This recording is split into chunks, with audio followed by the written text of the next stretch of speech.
The guy was blonde, standing with heavy armor, holding his sword below. Behind him in a long line were a lot of other young people. What is a hero? A hero is the greatest person of all. It is the worst enemy of the evil demon lord. Being a hero is a dream for many young people. To defeat the demon king as a brave hero and become famous throughout the lands. In front of the guy was a man who read information from parchment to him. He said that in this way, the guy would not only declare himself to the whole world and receive royal treatment, but also have more influence than the prince himself. And he will also enjoy fame and fortune all his life. The blonde stood bewildered. So that's what they say. But these people live in a completely different world and don't even know what a high-risk job is. The hero had to fight on the very front lines of the army. With high mortality, they had to look for a new hero every few years. Now, if someone went to another world, obviously this one, someone would like to enjoy their life for as long as possible.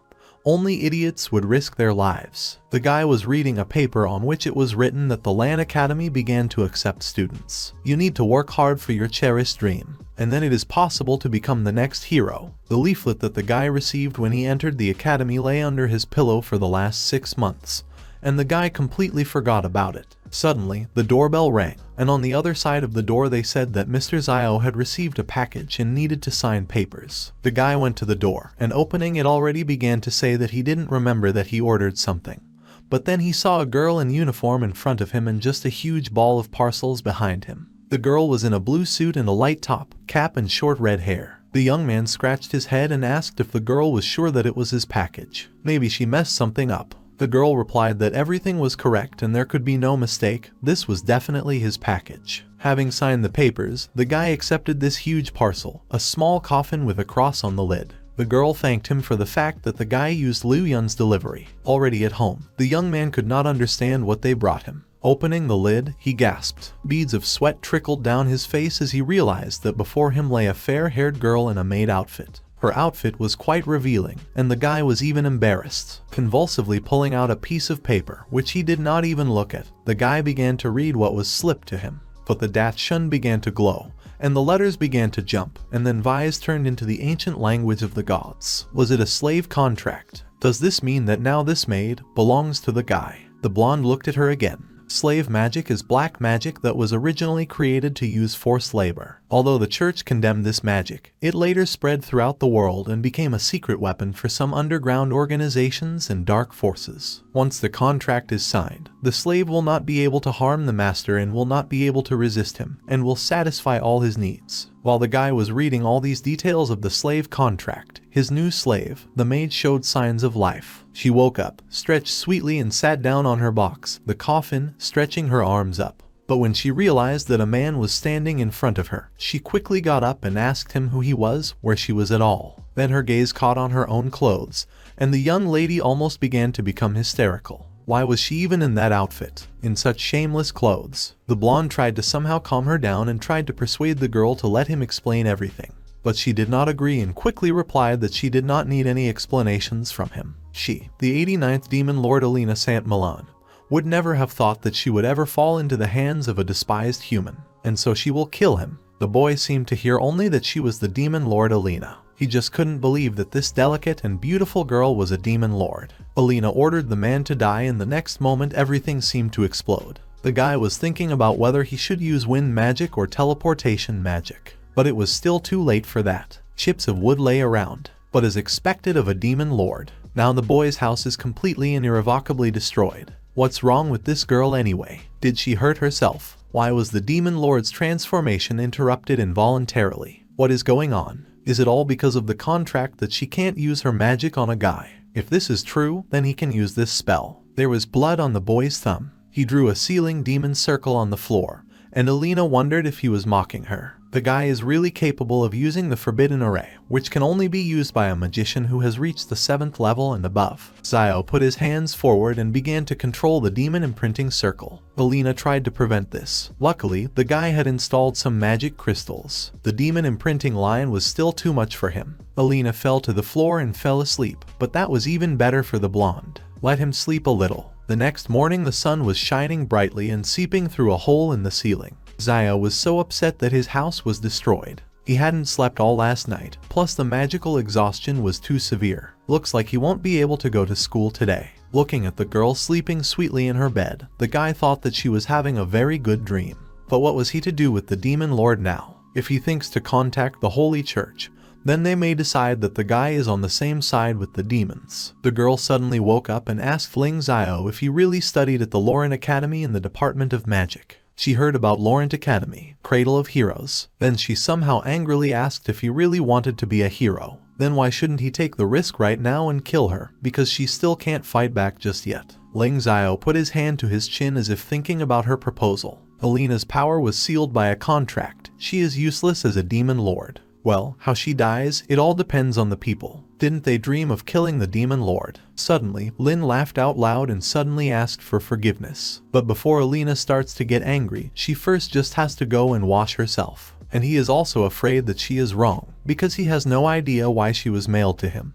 But now that she has taken a little nap, she must return to where she came from. Alina was surprised that the young man was not going to kill her. It is said that once someone kills a demon lord, they will be named the hero of the Holy Church. But the thing is, Lingxiao has no interest in becoming a hero. In fact, he finds it rather troublesome. Lingxiao told Alina that she needs to go to the capital of the kingdom. There is a pawn shop in the city of Neverwinter, the heart of humanity. She will need to return to the Forest of the End directly west of this place. There she will meet with the faithful of the Holy Church. Wherever she goes, it is too dangerous for Alina here. Lion handed her a bag of coins and said that she could take this bag of gold coins. This will be enough to hire a 3-star mercenary group to escort him to the Forest of the End. Picking up a bag of gold coins, Alina began to remember that all the people she had previously met wanted to kill her. She's a demon. People have always been afraid of demons. They did everything to get rid of the demons. But this man lets her go. Lion said that the misunderstanding with the delivery had been resolved, and now all that was left was to remove her servant contract if the demon lord so desired. Alina lowered her head sadly and said that she could not cancel the contract. As a servant, she cannot go too far away from the master, otherwise it will cause a spiritual reaction. Lin did not expect this. Does this mean that the demon lord he found will now live with him? On a warm sunny day, classes were in full swing at the Laurent Academy. The students in the class were dressed in special burgundy uniforms, talking so loudly that one conversation could be heard in the class. One guy told another that he had heard that Lingxiao's magic power had also broken through the 3rd level. On yesterday's test, he shared first place with Caesar. Last month, on the test, he was only at the initial 2nd level. How could he break through 3 stages in just 1 month? Most likely, he cheated somewhere. Suddenly, the teacher, who was an old man with a thick, long beard and mustache, coughed into his fist, drawing the attention of the students. Looking around the classroom, the old man noticed that Lingxiao was skipping classes again. But he didn't dwell on it too much. The man named the topic of the lesson and said that today they would continue to talk about studying the personality and power level of a demon lord. The old man then asked the class if anyone knew who the demon lord was. The white-haired girl replied that the demon lord was the hero's greatest enemy. She had heard that the demon lord wanted to completely take over this world. Most likely the lord is too ugly. Master said that according to the previous hero's report, the demon lord is a terribly cruel monster. Meanwhile, at Lingxiao's house, with a hideous appearance and enough strength to destroy the entire world. Feeling the smells of freshly cooked delicious food, Alina swallowed loudly. On the table was a plate of meat legs, lettuce, and rice. He kills and destroys, hates people and eats them alive. An absolutely barbaric creature. Therefore, they, students of the Laurent Academy, must do everything possible for humanity. After taking a bite of a delicious piece of meat, Lingxiao told the Lord that since she was staying, there were several things that the guy should clarify. He feels that she is not at all like the book describes her. Shouldn't she have enough power to destroy the world? The girl lowered her head, pressed her hands to her chest and said that this was not all that exaggerated. It's just that she's only recently assumed the position of a demon lord and still can't use her full power skillfully. And because of the injury in the past, she did not fully inherit the strength of the progenitor. The guy remembered that once Mr. Wu Zai said that the strength of the progenitor is equivalent to the holy sword of a person. Suddenly, the lord's stomach rumbled, and she blushed terribly. The guy was amused by this situation. It would seem that even the demon lord is starving. Lingxiao asked her if she hated people. Does she really want to destroy all mankind and rule the world? The girl thought for a moment and mumbled that she didn't know. Shaking her head, she stubbornly stated that she had never participated in human wars before, and she's not interested in taking over the world at all. Lin was too curious about her point of view. She began to pester the girl with questions about whether she can read and write, whether she likes to draw, and so on. This made Vladika angry, and she yelled at the guy. He doesn't seem to understand what demons are. They are not as uncivilized as people think. Didn't Lin read the book studying the demon lord's power level personality? Lingxiao did not give in to the girl's cries and said that he was asking precisely because he had read it. It was said in the book that the lord is a bloodthirsty monster that spares no one. The girl put her hands on the table and said that she hates when other people call her a monster. He is an insignificant person. How dare this guy insult her? The guy did not want to make scandals and therefore said that it was just a joke. And then he finally offered the poor hungry girl a chicken leg so that she could at least relax a little. The girl was perplexed. Is he really going to treat her like a slave? Lin must not forget her place, because she is the lord of all demons, and she doesn't need any handouts. After finishing her angry tirade, the girl shoved a chicken leg into her mouth. The guy looked at it with wide eyes and hoped that she had no idea that the chicken leg was him. Since today he missed being busy, tomorrow he definitely needs to go to school. And upon hearing this, the girl declared that she would go to school with Lingxiao. The guy asked why she was going there, and Vladika asked if he had forgotten. She is his slave, therefore she must always be near her master, otherwise she will die. The guy did not like this idea, and he laid siege to the girl. She should stop joking around like that because Laurent Academy is not a place you can just walk into. From the thought that she would die, the lord trembled violently with her whole body. Realizing that there was no other way out, the guy exhaled heavily and said that there was one way. He asked her if she wanted to be his servant. The girl began to scream that he was an insignificant person who wants to be his maid. The next day, at Laurent Academy, a man in a beautiful suit stood near a beautiful girl and poured her tea into a mug. He told this beautiful miss that tonight's tea was royal red tea and was supposed to be tiramisu flour cake. The people sitting next to me were impressed. As expected of a child family hostess, she even has someone to serve her during class. It's just great. It's so cool to study with her at the same school. The teacher shouted to Rose that it was time for the lesson and it was not worth drinking tea. Suddenly, Lingxiao entered the classroom, followed by the demon lord. The guy apologized for being late while the girl was nervous behind him. The teacher got angry. It's okay that he missed class yesterday, but today he decided to be late. Even after that, God bless him, they were late and okay, but he also brought a stranger to the class. The guy hesitated and said that in fact the girl is his maid. The blonde was too embarrassed to wear such a suit. All the students were stunned by her beauty. Someone shouted that they saw an angel. Someone said that she was a holy virgin of a holy church. But didn't anyone hear that Lingxiao called her his maid? The guy thought that they were still well received. If I had to choose, then someone would choose a beautiful woman instead of a strange old man. Suddenly Rosie jumped up from the table and knocked over her mug of tea. She couldn't understand how a person like Lingxiao could have a maid. He needs to make his lie a little more believable. The blonde stood and did not understand what this pink-haired girl had against him. The girl pointed her finger at him and said that as the student council president, she demanded that he kick this maid out of his office immediately. Lion was really perplexed. Why does she even think he can't have a maid? Didn't she herself bring someone to class with her? Rosa stood up and crossed her arms over her chest, solemnly declaring that Afu was an experienced servant of her family. And there's a huge difference between him and the girl Lin Hai here out of nowhere. The demon lord quietly went nuts on the sidelines of what she heard. Meanwhile, the guy was nervous because this Rose always has something against him. One must not get angry and accidentally give away oneself and the demon lord.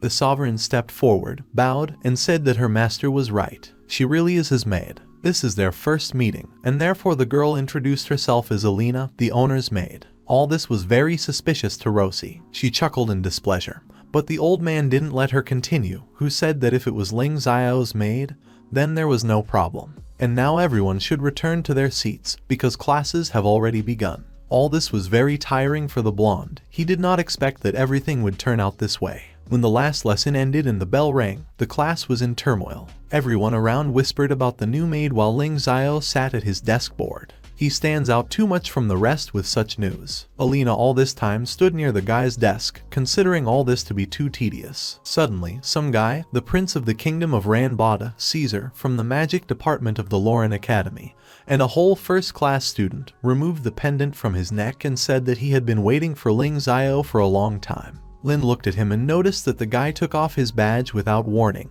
and it was quite impulsive. Ranbada belligerently ordered Lingxiao to fight him, which was quite unexpected. The other students who were standing in the class were excited about the prospect of a battle between the two. They all discussed who would win. Someone bet on Caesar, someone on Lingxiao. In any case, this duel should be very spectacular. Nevertheless, Lin slammed his 2 fists on the table and said that he was refusing to fight. Caesar did not expect this. He asked the guy not to make him look down on him. Lingxiao must fight him because Caesar believes that Ling is a worthy opponent to fight each other at full strength. Lingxiao decided to make a speech in response and said that magic power is only one of the criteria for evaluating strength. On top of everything else, there's also magic control, the extent to which a mage can create magical outlines as well as understanding magical knowledge, countering magic and precasting spells. These are all important bases for assessing the strength of magicians, and Caesar is clearly better at this. His enemies must be evil demons. It must be that monstrous demon lord who eats people alive with bones. But what is he doing right now? He turned his anger towards Lingxiao, aimed at his comrade in arms. Len is really ashamed of Caesar. Belina, standing next to her, was not happy to hear such a response from herself, and therefore stood, barely holding back all her anger. Lingxiao told Caesar that if he withdraws his challenge now, then perhaps he will be able to maintain his dignity. Lin believes that only a real idiot can arrange a duel. If he accidentally wipes the floor with it, his dream of becoming a backup hero will go up in flames. Caesar said it was true, he really wants to be a hero. How could he be so reckless? Caesar admitted that Lingxiao was right, this challenge was just childish. Lin hoped that Caesar would soon cancel his challenge. He looked at his broken badge, and Alina thought that the guy was too weak-willed. Everyone in the class started whispering. The guys could not believe that some maid dared to call Caesar weak-willed, and the guy himself probably heard it. But no, it was true. The blonde did not remain silent and said that she really did not understand how such a weak one like Caesar had the courage to challenge her master to a duel. Caesar didn't even have words to answer the girl, and Lingxiao screamed at Alina what she was doing at all. Caesar threw his badge at Lin, who screamed, "This is not a magical duel, but a contest between men, and Lingxiao can't refuse it. He has to fight." Alina held up the badge and said that he brought humiliation on himself, because she was sure that her master would definitely win this contest. Out of desperation, Lingxiao lifted his head up and whimpered that it was not true. Later, after school, the students gathered on the street and discussed the rumors that Lingxiao and Caesar were going to have a duel tomorrow,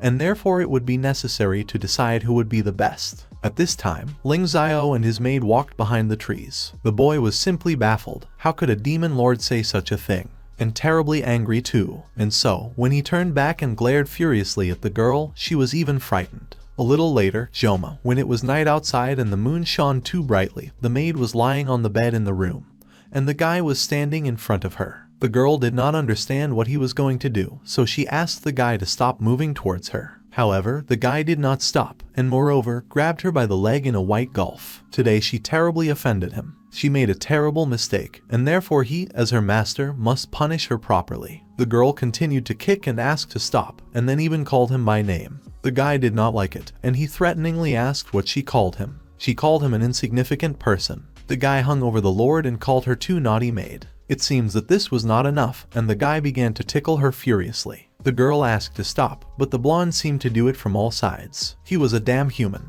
The guy stopped and asked what the next punishment should be. And then the lord finally apologized and said that she was very sorry that she said that in shock, and even added the prefix of the owner. But the heels did not stop, and the girl continued to endure the tickling. The next day, the students stood in front of the academy where their teacher gave them righteous speeches. The reason Laurent Academy has been given the title of Cradle of Heroes in all hope is because they put a lot of emphasis on real combat. Even if it is heavy and difficult magic, Laurent Academy expects students to use it in actual combat. Only by using magic in real battles can they become real magicians. And therefore, the combat exercises will begin in a few days, and only you who have passed the random test will be able to feel. The students began to discuss who is at what level. One guy said that he was at the beginning stage of the second level, and there was no way he could get there. Another heard that combat training was too dangerous. Why are they such trash? Lingxiao thought that the duel with Caesar would be after combat training, and how could he retrain him so that he cancelled the duel? Behind the blonde, the demon lord called out to him, again using his first name. And when she saw the tickling tool in his hands, she cursed in her thoughts and corrected herself. She asked why the academy did such a boring test. And then the guy raised his finger up and said with confidence that she didn't understand anything here. Combat training is what a hero must go through if they succeed in battle. They may have a chance of being chosen to become the hero's successor. The girl said that people are very complex. If they choose a hero, why don't they just challenge him to a duel? Lin replied that they were not so primitive. They use delicate methods to select the most suitable person.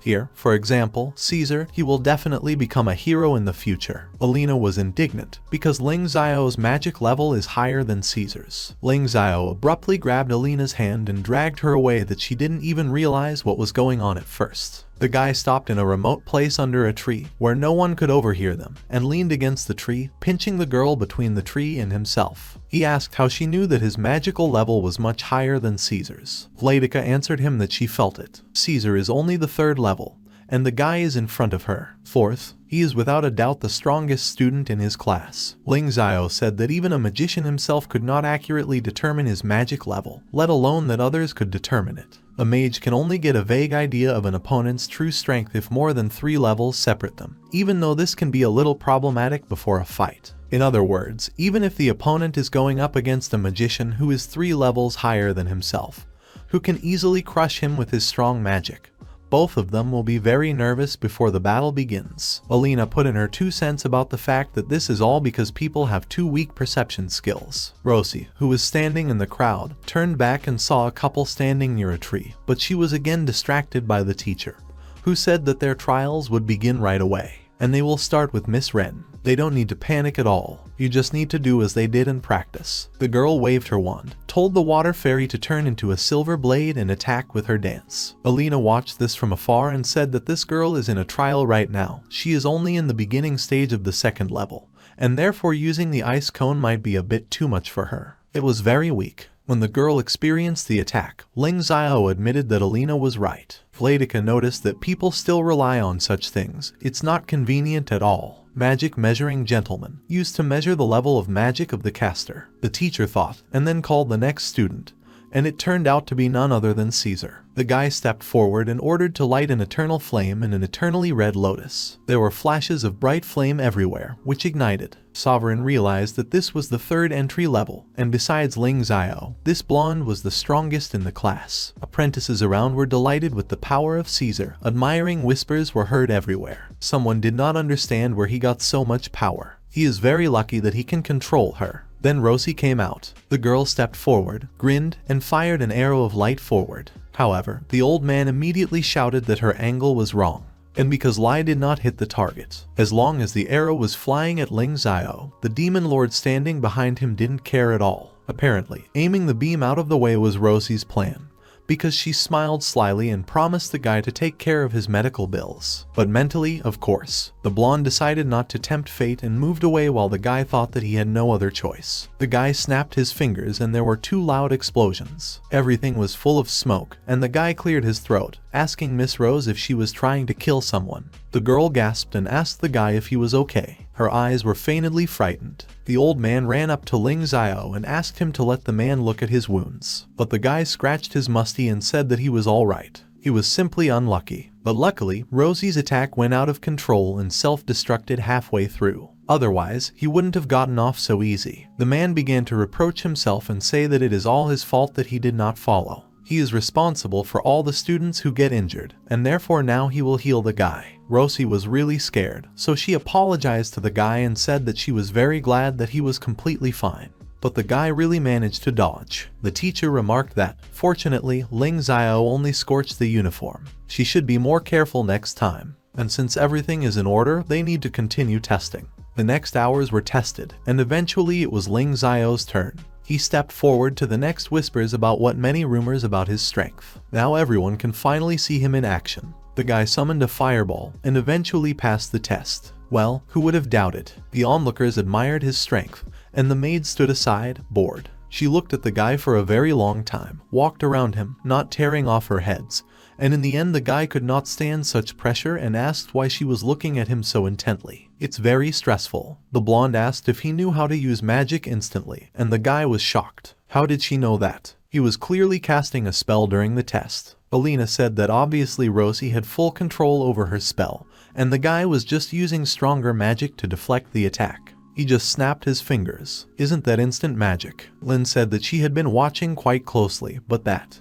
He almost got blown away, and someone left pretty quickly. The maid said that the contract says that she cannot harm her master, but it says nothing about the need to protect him. The guy just yelled at that. After a while, the teacher announced that the tests were over and all students could go. Alina recalled that instant magic could only be used by magicians of the 6th level or higher. The guy really managed to learn this trick at the 4th level. In 10 years, Lingxiao will become one of the greatest magicians in the human world. The girl was so thoughtful that she did not see the blonde in front of her, with whom she hit her forehead in the back. She yelled at him why he stopped so suddenly in the middle of the road. Lin turned around and apologized. He just wanted to ask if chicken legs are good for dinner. Since the chicken legs, it looks like the Lord has no other choice and she will eat them with the guy. She started dragging the guy too fast behind her. He asked not to rush so much, and it is obvious that she wants to eat all the chicken legs so much. The Lord was angry. Who even likes to eat those chicken legs? She will definitely kill him someday. Later, at the Laurent Academy, there was noise and din on the training ground. The students were talking until the teacher hit the oar with all his might with his staff. He ordered all the students to calm down and said that all the students who gathered in the square today are those who have passed the tests.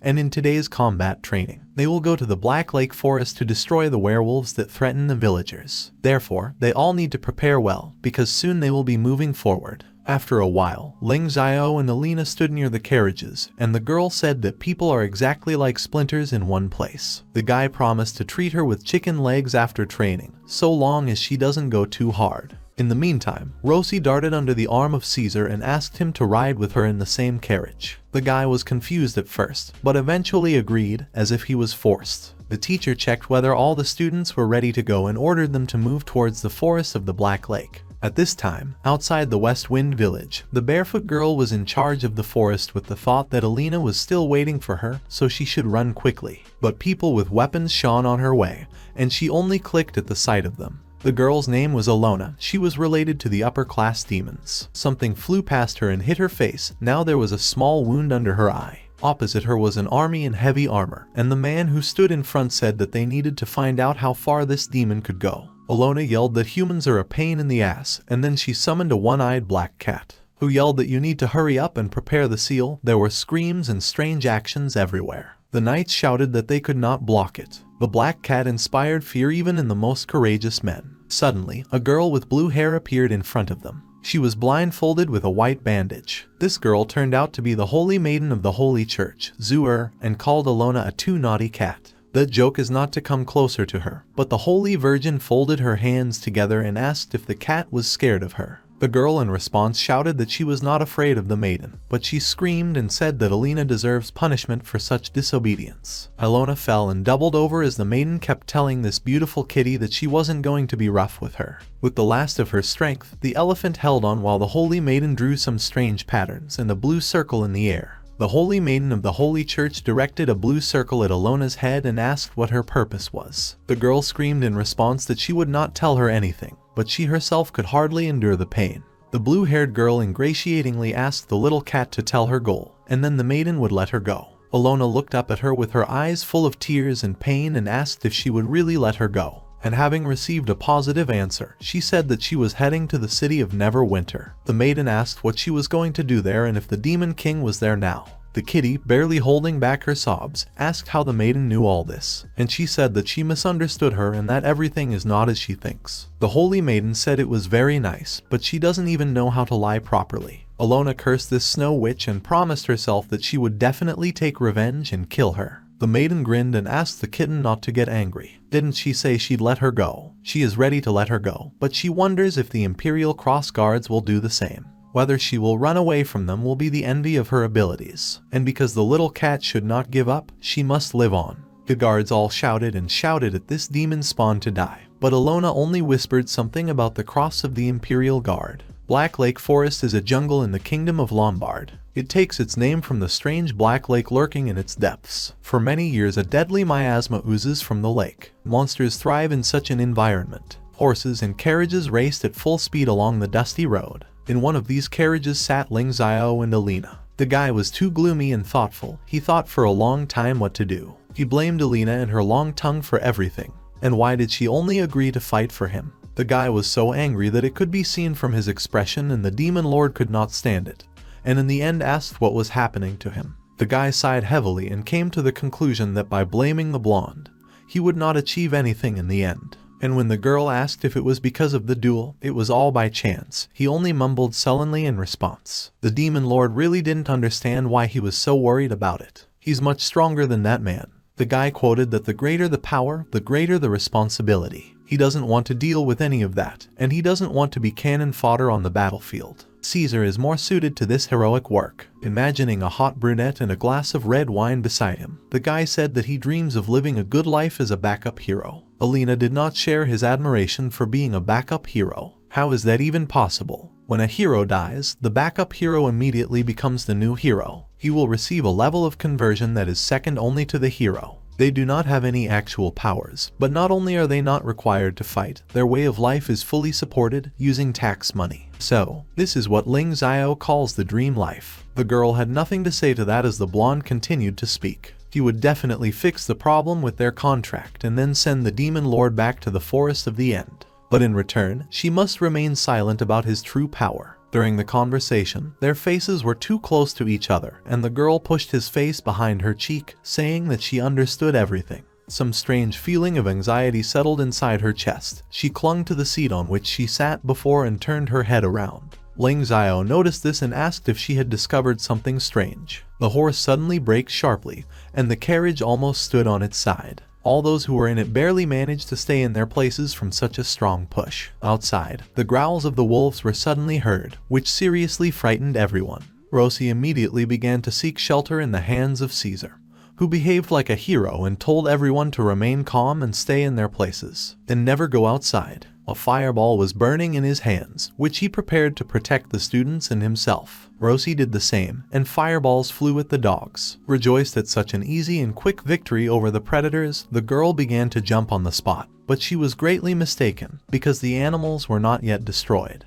The predator was running at full speed towards them, and Caesar again had to use the fireball spell. Surprisingly, Lingxiao also came to the rescue, thanks to whom everything went smoothly and quickly. He arrived just at the very last moment. Caesar thanked him and Lingxiao asked the captain what they should do now. Caesar ordered everyone to prepare their fireballs, and all the other students lined up to use their powers. They invoked fire, spirits of fire, and so on. Such a strong, powerful wave of fire hit the wolves while the teacher, Sir Wu Zai, and another man, who asked the old man if they needed to help the students, watched everything. However, Wu Zai replied that there was no need for that. They handle it very well without her help either. The demonic wolves that attacked them were just low-level beasts. Students will get real combat experience by fighting against them. But the next will be werewolves. They are much more vicious than these demonic wolves. Suddenly, Master Wu Zai noticed a girl running not far from him. It was Alina, who was thinking that Lingxiao was too far away from her. Alina suddenly heard that a demonic wolf was attacking her from behind. Seeing this, the teacher called out to the maid Lingxiao to be careful, but it was already too late because the wolf was practically near her. When Alina looked into the predator's eyes, for some reason he immediately whined like a puppy. Then he completely trembled all over and ran away in the other direction from the girl. Soon, Alina continued to run and curse the stupid Lingxiao under Master Zai's dumbfounded gaze. What was it all about now? Is that girl okay? Meanwhile, Lingxiao used a fireball, shooting it at the demonic wolf when a breathless demon lord ran up to him.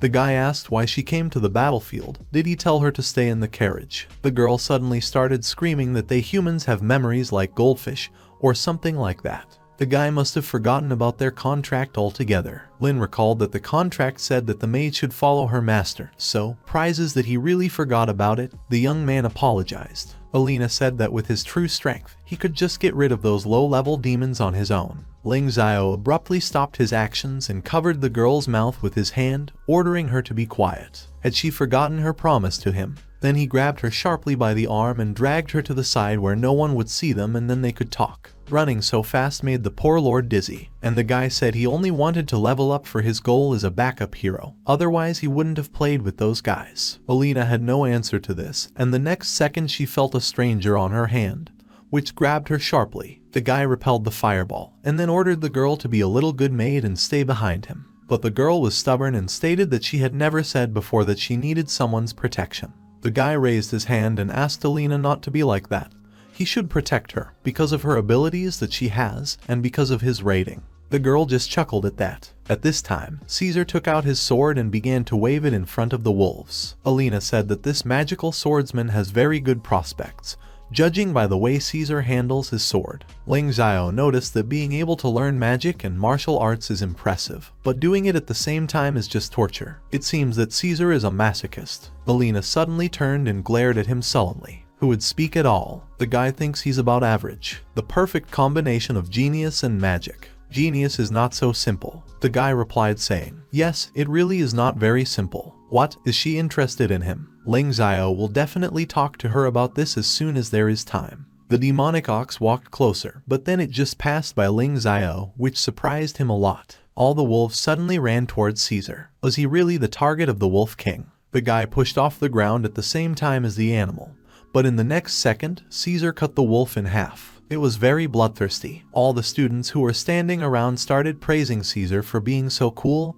and brave. He is so strong and merciless that he is an idol for everyone. The crowd shouted his name as Caesar himself looked directly into Lingxiao's eyes. Meanwhile, in the forest, the guards trapped Ilona, who collapsed to the ground with a groan. She was desperately trying to fight for her life, because there was no way she could die in this place like that. Something suddenly came to her mind. She decided to break through the trap, but she was forcefully thrown back. There was a strong knock and traces of blood, and the girl sadly noticed that all her mana had ended. One of the guards shouted to the others that the demon spawn was about to flee, and Ilona rushed towards the dense forest. A chase immediately formed behind her, but they were stopped by the voice of the Holy Virgin, who ordered not to chase the girl, all because they will definitely meet this kitten. The girl ran through the dark forest, wounded and sad. She was holding her hand. The demonic seal turned out to be extremely powerful, but why did it have a chance at such a critical moment? Is it possible that the Snow Witch decided to let her go? No, it's just impossible. That damned witch almost killed the poor girl. Ilona grabbed her head with one hand, because it hurt like hell and was spinning. Then the girl felt that she could no longer move, which was rather strange, and then she fell to the ground with a loud crash. A wolf sat in the shade of a tree, leaning on a sword stuck in the ground. He noticed the fallen girl and got up from his seat to come closer to her. The girl was shaking and trembling. She spotted the werewolf and whispered to hurry. The werewolf, meanwhile, began to sniff her intently, and when Ilona asked him for help, he quickly took her on his huge paws and ran, while howling loudly at the moon. At this time, the Net Witch stood in front of her army of guards and praised them from the spirit. One of them knelt in front of her highness on one knee and said that they were sincerely sorry that they did not live up to her and Mr. Bayer's expectations. The girl asked not to talk like that anymore, because they all did their best. It is possible that their miss was the will of the goddess of fate. Now, they have to go back because Mr. Bayer is already tired of waiting. When the witch began to pass through the army, whispers were heard from the men that she was just a child. So how did she even manage to become so domineering and powerful? Another asked what they were whispering about. It was because of Her Highness's strategy that they were able to successfully create a demonic capture field. Don't they know that many people have nicknamed her the Snow Queen? She's just a child. Hearing this, the girl approached one of the men and asked what he had just said. The guy fell on his knees in front of her and said that he called her a snow witch, and he asked for forgiveness because he was wrong. He was really sorry. Then the girl called the captain, who stood nearby and was always ready to fulfill any of her orders. The girl ordered that the man be killed, and the captain readily began to carry out the order. The man suddenly started screaming and asked the girl why she wants to kill him for the truth. She's just a blind witch, and she's way too arrogant. And for this, the goddess of light will punish her. The girl touched her blindfold and said that it looked like she would have to clarify something with that man before he died. She asked the captain what punishment awaits those who run away from the battlefield, and he replied that those who betrayed their comrades to Her Highness would be considered rebels of the church, and they would be punished by God. The demonic capture field they had set up yesterday opened a gap, and at the most inopportune moment, the demonic spawn escaped. The man was pressed to the ground and told that there is only one person who escaped from the battlefield and everyone must know who it is. By going against God, they abandoned their mission. They brought disaster on themselves, and on behalf of the goddess of light, the Holy Virgin sentences the man to death. The man screamed that he didn't want to die just like that at the moment when he said those nasty words. He just lost his mind. Someone must have used dark magic on him, and it was the Snow Witch. She was the one who used dark magic on him. The man was sure of it. The rest of the guards were talking on the sidelines. The cretin who was sent to death must not realize at all that he was the reason the demon spawn escaped. Maybe the princess is blind, but her pure heart is able to feel all evil through and through. The men began to shout, "Long live her highness! Long live her highness!" The girl, meanwhile, told the suicide bomber that she simply could not stand people like him, who changed their minds about others too quickly. And if his will was strong, then how would her dark magic affect him? After a while, the guardsman bowed to the girl and said that the traitor was finished, and the Snow Witch thanked the captain for his hard work. As she was about to leave, the blue-haired girl suddenly added that she had heard that the Laurent Academy's hunting team was located north of the forests. The captain confirmed her guesses and reported that the great wizard led his new students to hunt werewolves. The girl said that she understood everything and now it's time for them to go back. She was completely sure that she would meet her cute little kitten again, otherwise everything she had done would be in vain. And she asked Lingxiao not to sit on her, because she does all this only for his sake. Meanwhile, on the northern side of the forest, where it was already dark and only bright stars shone in the night sky, there were many yellow tents of the same type on the ground in the forest. Lingxiao sat on the grass near the fire and sneezed constantly. He must have caught a cold. Sitting next to him was his teacher, who asked the guy if he listened to him at all. He let the boy take his maid with him, so the boy must protect her. So why the hell is he letting her run back and forth in the middle of a fight then? Wiping the snot under his nose, the guy thought that it was not that he even wanted to take her with him. At this time, Alina stood on the sidelines and giggled maliciously. A little later, Lingxiao looked into the tent where the demon lord was sitting. When he pulled the tent curtain aside, the girl put down her cloak. The guy was surprised by this, because she did it even without his reminder. What a good girl. Alina thought he was a pervert, while the guy said that this maid outfit suits her very well. And he was completely sure that she liked him very much too. The girl abruptly turned around and Lingxiao couldn't understand if she was angry with him again. Without a word, Alina threw her brown cloak over the sewing again and immediately ran out of the tent into the street. She suddenly screamed that this place was very dangerous, and the guy after her asked what she had found there again. Lingxiao noticed that a fireball was flying at him and managed to dodge in time. The ball flew straight into the tent, and it immediately flared up with a bright fire. He just got lucky with such a good reaction. When the fire began to spread to other tents as well, Lingxiao reproachfully looked at the sovereign, who assured that everything that was happening was in no way related to her. Surprisingly, the young man did not argue, because he was sure that this was not her doing. They suddenly sharply turned their bright heads towards the forest, from where a pack of werewolves was looking at them at the head of the main one that had saved the girl earlier. At first, the students did not understand who they were. They thought what kind of strange creatures with the head of a dog, and even with bats in their hands. Others recognized a pack of werewolves in the unwanted guests. Suddenly, everyone gave into panic and began to scatter in different directions around the camp and call for help from their teachers. The werewolves howled at the great full moon in their customary fashion and returned their gazes to the humans running about in confusion. Lingxiao suddenly said that if he destroys them and then gives them to the teachers, then the S rating will be completely his. And it may be that he will be able to return home before the rest and enjoy the beautiful scenery or play with Alina. The young man erected in front of him a large patterned orange circle as if from fire, and asked the werewolves, politely, that they die for his happy life. The blonde summoned an explosive flame and threw it towards the beasts. These dog heads will definitely get a full star. The werewolves growled in response. When the young man was about to launch a fireball at the wolves, Alina sharply grabbed his hand. She said that she had already told him that they weren't dog heads, but werewolves. Lingxiao was not happy about being interrupted again and became angry. Doesn't she know that once a spell is cast, it can't be interrupted? Is she trying to kill him? Alina grinned and asked, "What is it so afraid of? He still won't die." Lin yelled in her ear that even if he was strong, she shouldn't make things difficult for him on purpose. The demon lord shouldn't give him any trouble. A wolf roared behind him, and Lin Sto turned around sharply. Damn it, now he will not be able to destroy them with one spell. There is only one thing left, to run as fast as he can. The demon lord did not understand what he was afraid of. It's just a bunch of low-level critters. The blonde stepped forward and stood directly in front of a pack of werewolves. Lingxiao tried to stop her, but the girl did not hear him and ordered the werewolves to leave immediately. She stood straight nose to nose to one werewolf, and then they all began to scatter in different directions. Lin could not understand what she had done, but the maid only replied that she simply told them to get away. The young man leaned over to Alina's ear and covered her ear with his palm, as if he was about to find out a big secret. And then he asked if this was a special skill of the demon lord. Alina said no. The entire high-level demon bloodline has the power to command demonic beings. That's why they are called high-level demons. The girl asked if the teachers didn't tell the students about it. In fact, during the theory class, Lingxiao just slept soundly on his arms folded on the desk, because he doesn't know the theory very well. But, of course, he hardly admitted this, and awkwardly scratching the back of his head, only said that he had not heard this particular information. The guy looked sideways and realized that there were still quite a lot of werewolves, and what should they do in this case? Alina took the guy's hand off her shoulder and replied that she had no idea what their future plan would be. After some time, a couple were surrounded by a pack of werewolves, and then Lingxiao, despite all the cries of Alina, grabbed her in an armful. The girl demanded to let her go immediately, but the blonde assured that it seemed to him that if he let her go from his hands,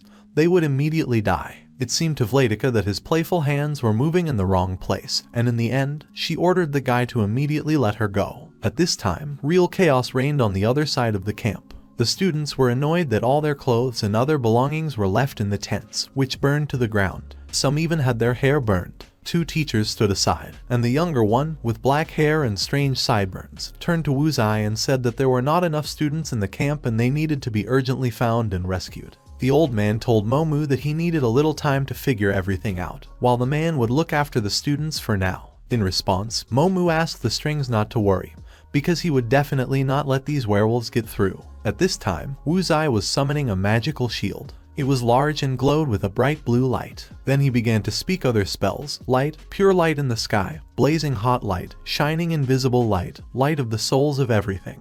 Double cast. After completing the main spell and saving the loop structure, you need to start the spell a second time. After that, she will become twice as strong. This is a type of magic that only magicians above the 6th level can wield. Some kid is running away from an evil werewolf and screaming for help. And then the old man began to act faster. He began to conjure so that evil would turn into light and create a shield. Then everything around was lit up with a bright yellow light, and the old man asked Momu if there were any more missing students. Among those caught were Lingxiao, Rosi, and Caesar. Wu Sil made some strange sounds and ordered the man to leave this place to him. And Sir Momu must hurry to find the missing and return them to their place. These 3 students are the hope of the entire Laurent Academy. Therefore, they must all return safe and sound. And especially Caesar, because he is a prince. Meanwhile, in the thick of the forest, someone called for help from the wounded arm of Caesar, who was sitting leaning against a tree. Thick blood dripped. The young man endured the pain in his arm through his teeth, while Rosi, who was sitting next to him, raved about the fact that they were all going to die here. Not far from them, werewolves appeared, who prowled here and there, and therefore Caesar put his hand over the girl's mouth and ordered her to be silent. Otherwise they would be eaten alive. In her mind, Pink Hair thought that Caesar had hurt himself because of her, when his hand was bitten by the old werewolf fangs. She apologized to him, shedding hot tears. The guy didn't like these snot, and he ordered the girl to stop running a circus here. All she knows is to apologize. Rosi wanted to say something else, but the wolves kept getting closer and she covered her mouth with her own hands. Caesar, holding his sword on his head, stood up and told the girl to leave her apologies until they returned to the camp. Rosi shook and mumbled that they would probably never get out of here, but the blonde was sure it was too soon to give up. If they can break through, then they will have at least a shred of hope. And if they die here, that means they're just not strong enough. But he is still alive. He wants to be a warrior, a hero, and that's why he can't just die here. When the wolves stopped waiting and eventually attacked, Caesar began swinging his sword from side to side. As he fought, Rosi wondered if Caesar was as scared as she was right now. He knows for a fact that he can't defeat them, and yet he fights them alone. When one of the wolves tried to attack the guy from behind, he was overcome by a fireball that the girl called on. Did they think to set a trap for her, Caesar? The girl approached the guy, apologized again, and said that now she would not pull him back. Even if they die today, they will die together. The boy pulled his hand out of her grasp, his cheeks flushed, and he asked what she was talking about. He definitely doesn't want to die here with her. He wants to live. Then Rosi put her hands on her hips and called the guy a real idiot. All because he does not understand women's hearts at all. The guy said that she could cover him, using weak magic to make it difficult for those demonic wolves to move. To which Pink Hair said that they should only surpass together. Did the guy see the light from the main camp? Most likely, this is a magic shield cast by Sir Wu Zai, and therefore the camp is safe, so teachers will definitely come to save them. Caesar, to his surprise, agreed with the girl's thought and said that she was right. The more noise they make, the easier it will be for teachers to find them. They must stay on their feet until help comes for them. At this time, Lingxiao and Alina stood in bondage, and behind them was the light from the camp. The guy asked what it was it really a forest fire? or maybe a meteor. The blonde called him an idiot and said that there were people who were attacked by werewolves. Didn't he see the werewolves running in that direction? The guy asked if they were from Luo Lang Academy by chance, and the girl answered about 2-3 level magicians. They are weak, so most likely. Lingxiao rushed to the other side, once again pulling Alina in tow. This was, by the way, the third time. The guy justified this by the fact that they urgently need help. Suddenly, the guy stopped, and Alina crashed into him again. He remembered that he was very bad at directions, so he asked the demon lord to use his radar power to find where they were. The girl solemnly said that they need to move 600 meters to the east. As soon as she said that, Lingxiao rushed from his seat and said that they had to hurry to save their comrades. The maid called him an idiot. At the same time, Rosie and Caesar were trying to fight the wolves. They must somehow get rid of the other two, and then they will have a chance to escape. Caesar ordered Rosie to use an ice spear so she could cover him with it. But after several responses, the guy did not wait for her answer. One of the wolves was about to attack the guy, but suddenly a fireball swept past him, knocking the wolf aside. Behind them were Lingxiao and his maid. They asked if the guy was okay, but Caesar just sat on the ground. Lingxiao asked the breeze to transform into deadly blades and dance with everyone. And then one of the wolves was overcome by a blue light. Now there is only one werewolf left. Lin thought that he could not reveal his power under Caesar, so he needed to use a weak spell to get rid of them. The young man could not understand why there were still so many werewolves. It felt as if their number hadn't diminished at all. Realizing that there was no other choice, the guy ordered to light this unquenchable fire, turn into a fiery projectile and pierce the enemy through and through. With one blow, the guy was lucky to take out 2 wolves at once, and exhaled with relief that he did not seem to reveal his strength. Lingxiao approached Caesar, who had been sitting on the ground all this time, and asked if he was okay. He jumped to his feet, grabbed the blonde by the shoulders, and, with desperation in his eyes and voice, said that Rosie was missing. Lingxiao couldn't believe what he was hearing.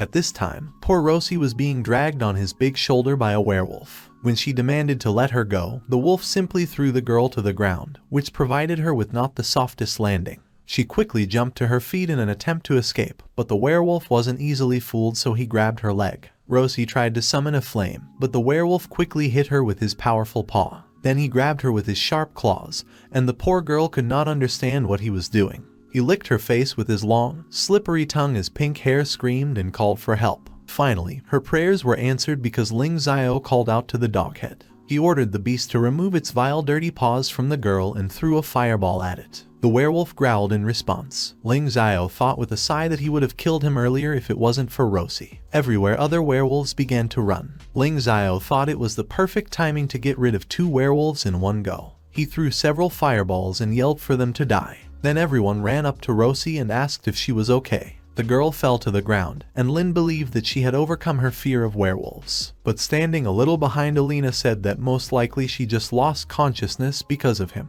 Lingxiao put the girl on his shoulder and asked the maid not to joke anymore. The teachers have probably already found Caesar, so they need to hurry. When the guy with Rosie on his shoulder was already moving away, Alina stood still for a while. She suddenly smelled a crimson-eyed black cat. But what did she forget in a place like this? Or maybe she just imagines all this. Lingxiao turned around and asked what was wrong, but the stubborn demon lord said that everything was fine and they had to go. Meanwhile, Momu entered the camp with Caesar on his shoulder, and the old man shouted that he urgently needed help. Lingxiao was puffing out of the forest because Rosie was quite heavy. Master Wuzai was glad that they were finally back and asked where they had been for so long because Caesar and Rosie were injured. The young man replied that they were separated when the camp was ambushed by werewolves, and then they ran into Caesar when he was pinned down and rescued him, escaping further. The man considered this story complete nonsense, because the guy's clothes were all clean. It doesn't look like he fought at all. The guy in response only awkwardly scratched the back of his head and said that it was because they were lucky. In the end, surrendering, the man said that it was still good that they returned safe, and now they must go to the camp and restore their strength. A few days later, in Sir Wuzai's tent,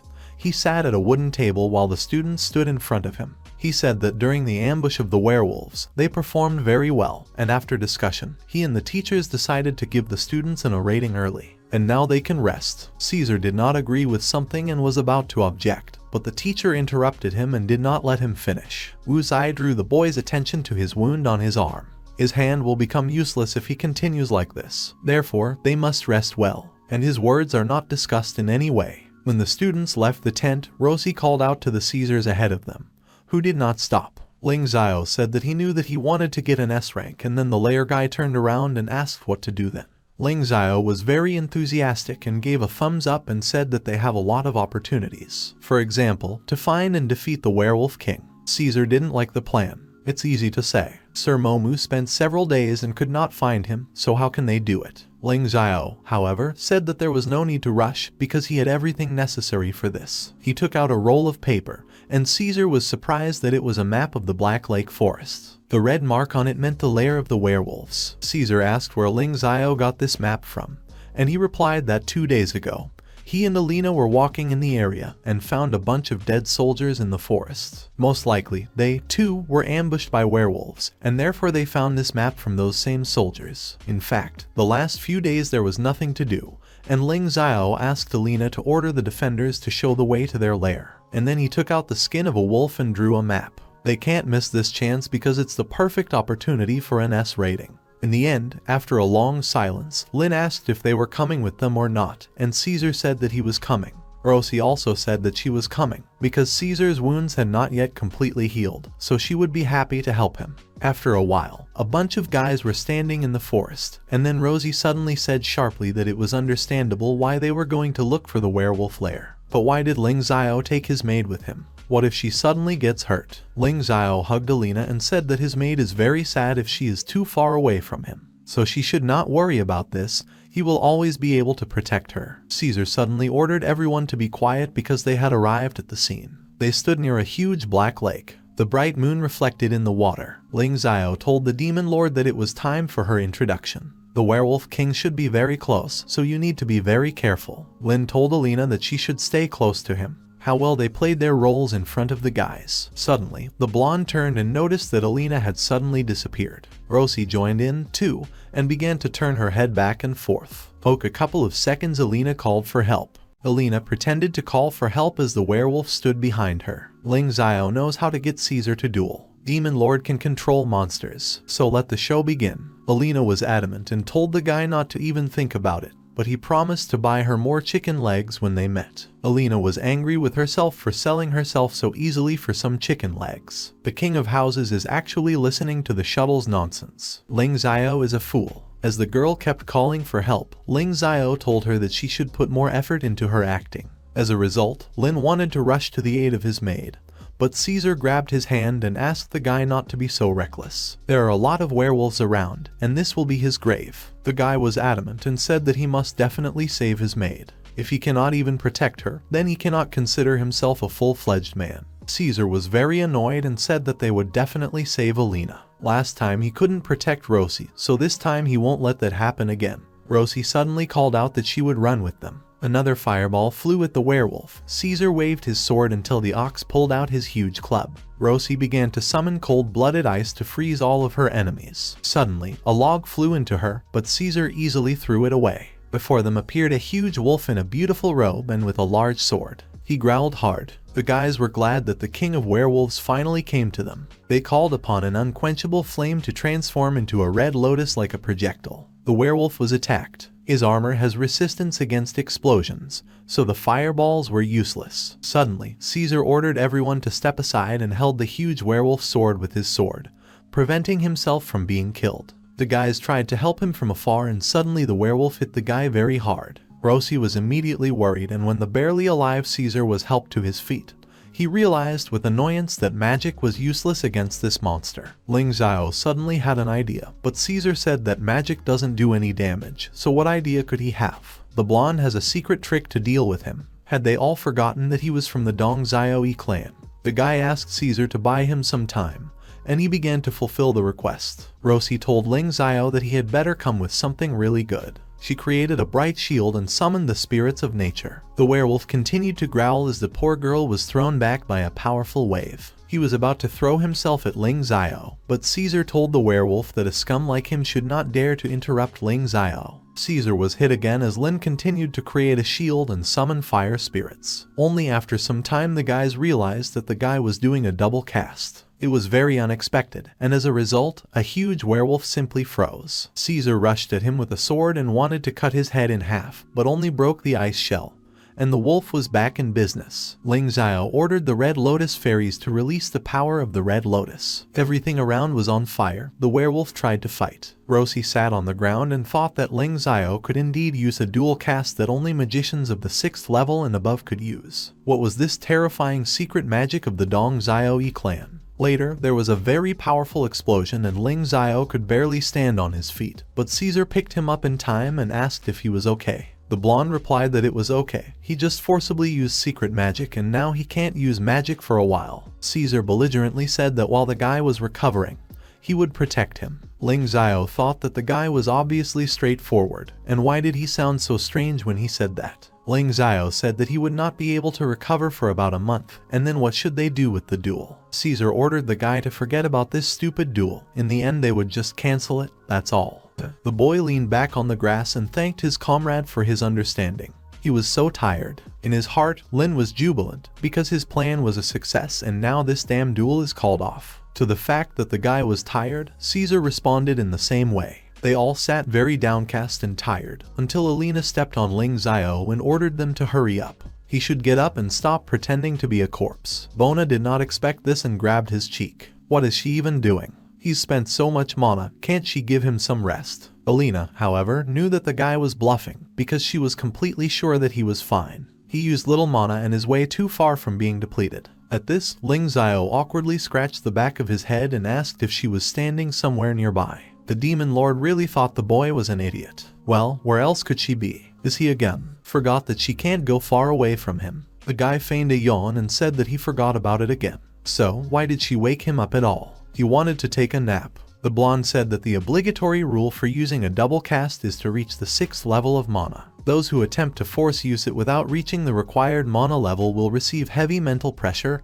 and die. And the guy is determined to be level 4, so how could he double cast without dying? The young man replied that his ear could withstand much more than an ordinary person, and these limitations of mana meant nothing to him. The demon lord thought, where does this Lingxiao come from anyway? Dongxiao clan is really that powerful. Lingxiao ran up to Alina and put his arm around Alina's shoulders, and began to say that she was just super despite the fact that her acting is complete rubbish. But somehow his plan worked. Alina suddenly realized that he could finish off the werewolf king with some mediocre magic. So why did he put so much effort into this operation then? The blonde smiled and said that Caesar is an idiot. He blames himself for what happened to Rosie. And if this happened again, then he would have given all his best to save a person. As a son-in-law, all he had to do was find an enemy he couldn't defeat on his own. Then, supposedly with the help of secret magic, defeat him. And so Lingxiao was able to cancel the duel without revealing his true strength. Alina hissed through her teeth, was this really his clan's secret power? The guy was surprised. What is the secret magic? He was just joking, because he is not even part of this clan. Dongxiao and this mysterious clan just look like them, so he used it as an excuse. As a result of the conversation, Alina ordered the guy to follow him, despite the fact that it is now the middle of the night, and they are actually in the forest. Soon they approached the base of the werewolf king. The guy did not yet understand why they had come to this place, but the lord said that here she smelled a scarlet-eyed black cat. And in a knowing moment, she saw Alona sleeping peacefully. Lingxiao grabbed Alina by the arm, but she quickly pulled away and told that idiot not to dare stop her. She bit her finger and then pushed it into the girl's mouth. From the outside, such actions seemed very strange, and therefore the guy still asked what he was doing. Vladika replied that in this way she was treating her. The guy was surprised that the lord could use his blood for this. He's pretty weak too, so let him drink some of her blood too. However, the girl did not appreciate such a joke, called Lin a complete pervert and ordered him to roll away from her. At this time, Alona slowly woke up, and when she opened her eyes, she saw her mistress in front of her. Then she threw herself into Alina's arms and said that she had been looking for her for too long, and she cried aloud. Then she suddenly saw a guy behind her and could not believe that the man had come with Alina. She thought he was hostile, so she let out her fangs and asked what he was up to and what he was doing here. Lingxiao rushed to Alina and begged to save him from this cat. Alona didn't understand how the guy dared touch Alina. Yes, she will just kill him for it. Trying to jump towards the guy, taking only one step forward, the cat fell face down. She had completely forgotten that all her powers were sealed. Alina went up to the girl, stroked her head, and asked Nana what happened to her. Nana said that she had heard that Mrs. Alina had been sent Neverwinter City, so she came for her from the Forest of the End. She never thought that she would face the cross guard and even fall into the ceiling field. But to her mansion article, there was a hole in the field, and she was able to escape, but now she has no strength. Then she encountered some kind of wolf, and he rescued her and brought her to this lair. The guy standing aside could not believe that she came to the werewolves. But Nana continued her story. She saw some strange blue-haired girl. It's all the fault of the blind snow witch. She almost failed to see Mrs. Helena. Lingxiao was very familiar with the description of this girl. Or did he hear about it? Suddenly Alina realized that someone was coming towards them. Lingxiao said that it was most likely the teachers because he had left a map for them in the tent. But he did not think that they would come so quickly. Alona's appearance is too dangerous because she is urgently tired of leaving here. And then Vladika asked if he had a plan. Lingxiao handed the net to the cat, but she did not understand why he was giving her a coin. But Lingxiao explained that it was not a coin. This is an authentication token. She should head to the city of auspicious snow and find a building with a large cross there. Then, in this building, find a girl named Zuer and just give her this token. And it must also be said that it is Lingxiao who asks her to bring Alona to Neverwinter. While Alona was staring at the pit, the demon lord suddenly shouted that she would not let Alona go anywhere alone. Alina made it clear that Alona would not leave them. But Lingxiao disagreed with her and said that now is not the time to be reckless at all. In addition, Alona has lost her mana and her demonic appearance is too noticeable. And so she would definitely be killed if she stayed with them. The Lord asked who this person is Zuer and can she be trusted. Then Lingxiao asked her not to worry about anything, because she did not hold a grudge against the demon-like. She will definitely take Alona to Neverwinter. Asked Nana if she could get there herself, and she replied that she would do everything without any problems. Saying goodbye to her mistress, the girl ran into the depths of the forest. Meanwhile, the young man hurried Alina, because their show is not over yet. At the same time, at the Black Lake, on the shore, there were two teachers, Wuzai and Momu. They saw Lingxiao, Rosi, Caesar, and a maid lying near the tree. Since Momu had a rather large physique, he put the unconscious Rosi and Caesar on both of his shoulders. But Wuzai began to shout loudly at this bunch of parasites. And why can't they just sit in the camp and restore their strength after the last battle? But they needed to run away to beat some kind of werewolf king. Luckily, they just ran out of their mana. What if they got into a really nasty mess? Even Lingxiao was frightened by such a cry and told Master Wuzai that he was wrong. But just in case, he left the master a map, plus they had already defeated those werewolves. The man did not answer once and asked how he dared to contradict him. Sooner or later, he will definitely go crazy because of this underage punks. A few days later, at Luo Lion's Academy, students and boys were talking while leaning against the wall. The green-haired lad told two of his friends that he had heard that Caesar was highly praised. He received a magical dragon slayer blade from the headmaster. And he also heard that Caesar and Rosi fought together, and at the cost of completely depleting the mana, they defeated the werewolf king. What else to expect from a goddess and a prince? They are very cool. Not far from them, Lingxiao passed with his maid. But the guys thought he was a pretender. He was lucky to get high marks only because he grabbed Caesar's legs. Of course, Alina heard their entire conversation. She didn't understand how the guy didn't care what they said about him. However, Lingxiao stunned her that he was counting on the outcome. Caesar is the one who should become popular. He also received a gift from the director and now he no longer needs to sneak into the ancient library, because he now has the key. He remembered how Rosi, coming out of the headmaster's office, had handed him, who was late, the key to the library. And the director also sent a message for his maid. She said that silver hair and black eyes, as chosen by God, and so they should try to get along. The guy did not understand that the director had these in mind, but he still took the key with him. Although solving riddles is not his forte, he would rather go to study magic in an ancient library. The carriage stopped on the road and first a long leg with a heel appeared from it, and then its owner, the princess of the Han Empire, Meng Dai-ying. It was a sweet, beautiful brunette in an expensive and beautiful outfit. Alina asked Lingxiao why he only dragged her there. So I wanted to sleep. To this, the guy replied that he had one cool trick from the book that he would like to try. Later, the princess asked the guy if he was really from the Dongzhao clan. She never thought that she would meet one of her own in this place. A little later, on the training fields, darts were flying all over the place, trying to hit the target. Alina, standing aside all this time, asked Lingxiao, did he really come here to fool around? The blonde was very relaxed and said he was just warming up.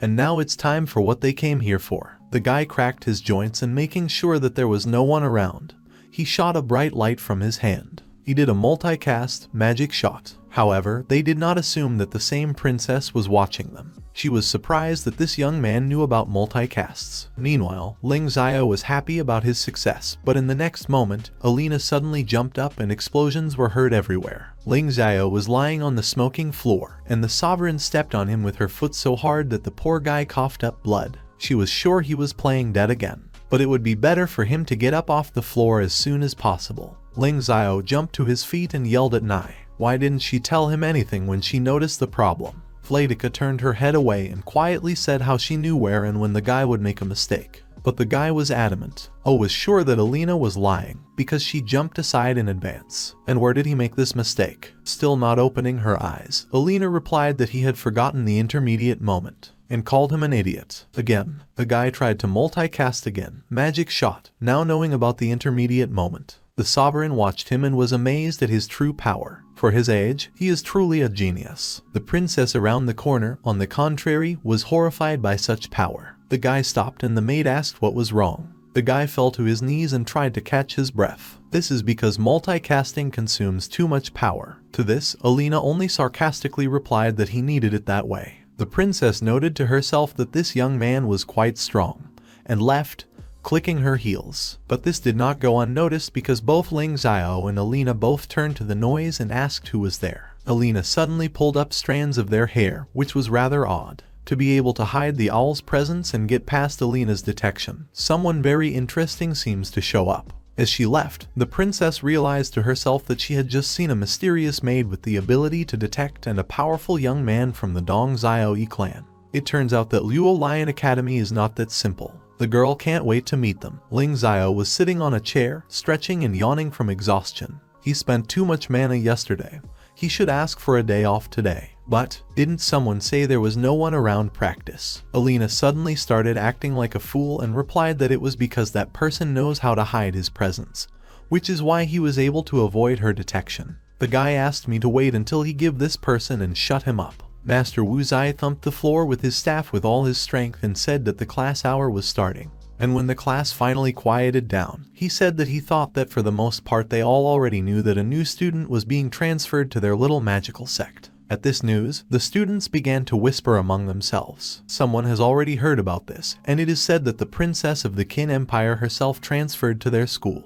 The guys were beside themselves with joy, because it turns out that she will study with the prince. It's just incredible. There was even a rumor that the princess was the bride of Prince Caesar. Hearing the word, the bride, Rosie, who was sitting apart from everyone, squeezed the glass goblet in her hand so tightly that, unable to withstand the pressure, the poor glass simply burst in her hand. The master, meanwhile, asked Her Highness the Princess to enter the classroom. The brunette entered the classroom with dignity, and all the male students were immediately stunned by her incredible beauty, even if she doesn't have such big shapes as Alina, but these gorgeous legs. How sorry the guys were that she was Caesar's bride. The aforementioned only silently sat on the sidelines. The princess introduced herself, said her name and, as expected, asked to be taken care of. This is the first time she's in the Lunbader realm, and if she suddenly does something or says something wrong, then don't get too angry. The students were pleasantly surprised that the princess was easy to communicate with, and she has an incredibly beautiful name.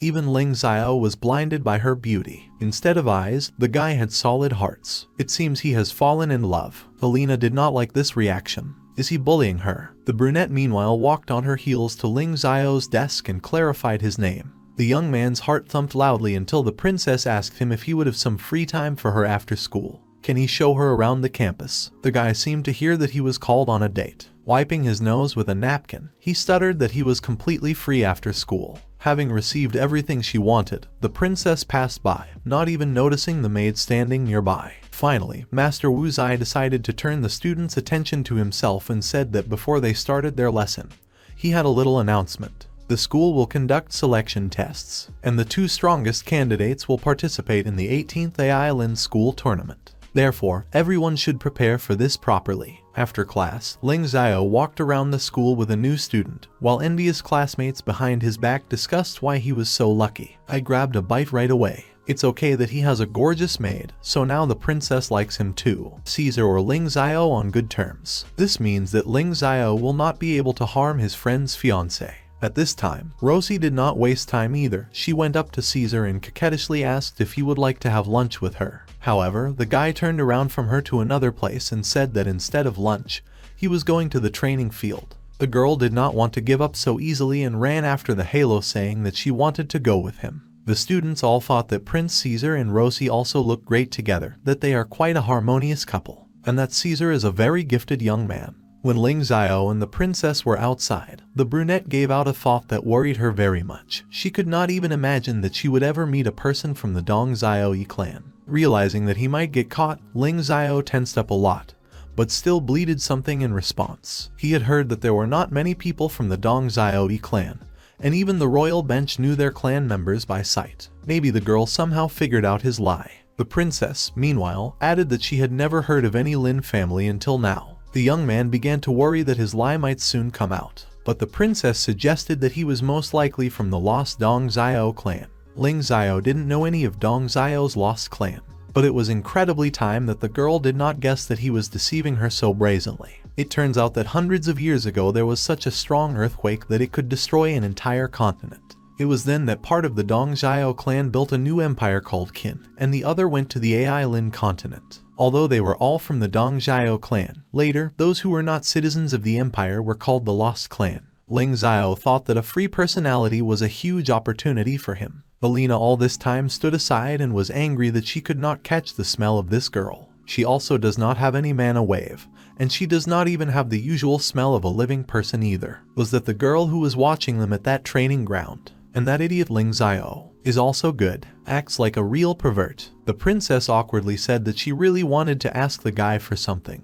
but this might seem a little rude to the guy. Lingxiao went out of his way to please her, so he said that she could ask him anything. No longer pulling the cat by the tail, the girl turned to him with her whole body and directly, looking into her eyes, asked why he knew how to use multicast. The young man fell into a kind of stupor from such a question. Suddenly, something flew right next to the couple, from which they bounced off. It was the trinity of Hajai, Hada, Hati, and Lai Ling. The one with the red mohawk on his head and the spiked bat on his shoulder asked his guys if it was Lingxiao, from the Comb Magic sect, sitting on the bench there. He turned out to be a very lucky guy. A magnificent maid is not enough for him, so he also laid eyes on the princess. Why don't the guys take this wonderful maid for themselves? And the boys laughed wickedly. Suddenly, the princess took out her sword with a graceful handle and began to wave it in front of the faces of the three guys, destroying all their weapons. She told them that their words would surely cause displeasure of those around them. They have to get away if they don't want to end up like their weapons. Feeling threatened, the guys quickly turned around and broke in the other direction, offering their deepest apologies for the disturbance. As the princess slid her sword back into its sheath, she returned to Lingxiao,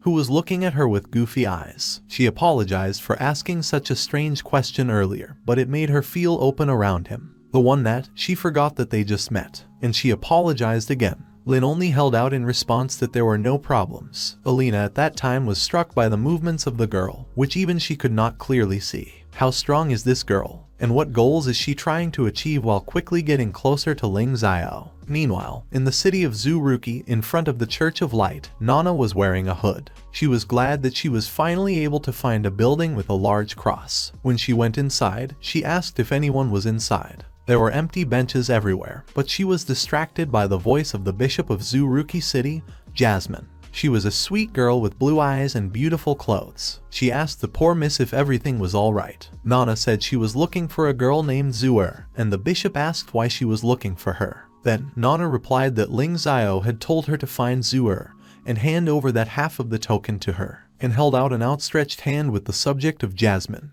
The lovely girl replied that Zuer is not here right now, so could Miss wait for her here until she returns. For some reason, Nana was very happy that she could stay here for a while, and then suddenly very strangely asked if she was a good person. Jasmine smiled warmly and asked the girl not to be afraid. She is the bishop of this place, and she is definitely a very good person. But when the hood on the head of the nano fell on her shoulders and revealed the cat's ears to the light, Jasmine's eyes almost climbed onto her forehead. In the society of demons, high demons differ from demons, beasts of bloodline and intelligence. Among the demonic beasts, there is even a Shivo rating, for they excel in brute strength. But they are brainwashed. They don't see people as enemies until people break into their hiding places. High-level demons stand out the most. They have intelligence, incredible strength, and mystical abilities. They can also control beasts with low intelligence. And among the higher demons there is a clan of black cats with scarlet eyes, possessing destructive power, a huge resistance to magic. They can also turn into humans. However, some of their features still remain.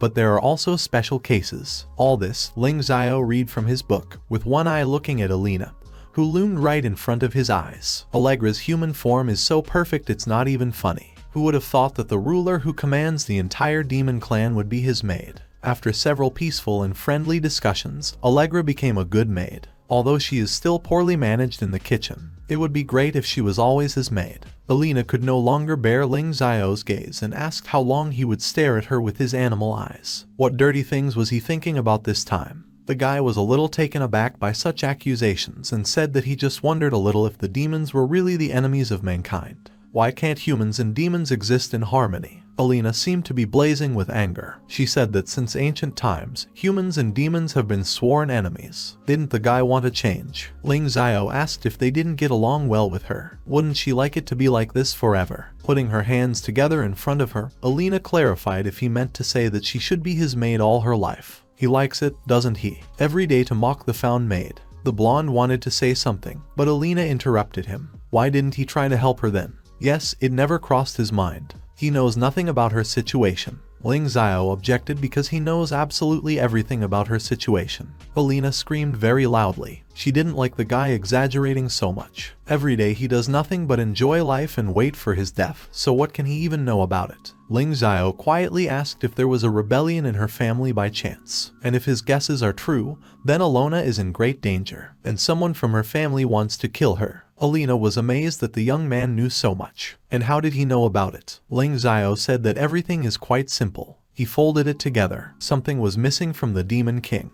But there was no activity in the clan. And only Alona came, and besides, she almost died. And if he is not mistaken anywhere, then someone from her clan is planning an uprising to take the throne. Alina realized that, apparently, Lingxiao was right from the very beginning. Her allies most likely also guessed this, which is why they drove her into a box. And Alona knew that her mistress was in the ice-free city, so it's quite possible that Nana betrayed her. And Alina will lose, because the rebel owns the Imperial Aura and the army, which she cannot control. The girl was amazed at such accuracy, but still it seemed to her that the guy was lying. He couldn't have known so many details. Therefore, she grabbed Yeager's hair and began to choke, while asking how he knew all this. When Lingxiao began to wheeze and barely uttered the words that he could not breathe, the girl abruptly loosened her grip and with a guilty face admitted that she simply could not resist. As a result of the conversation, it turned out that she was a demon, and Alina told this freak that it was all his fault, and he lied to her all this time. She's going to kill that damn man.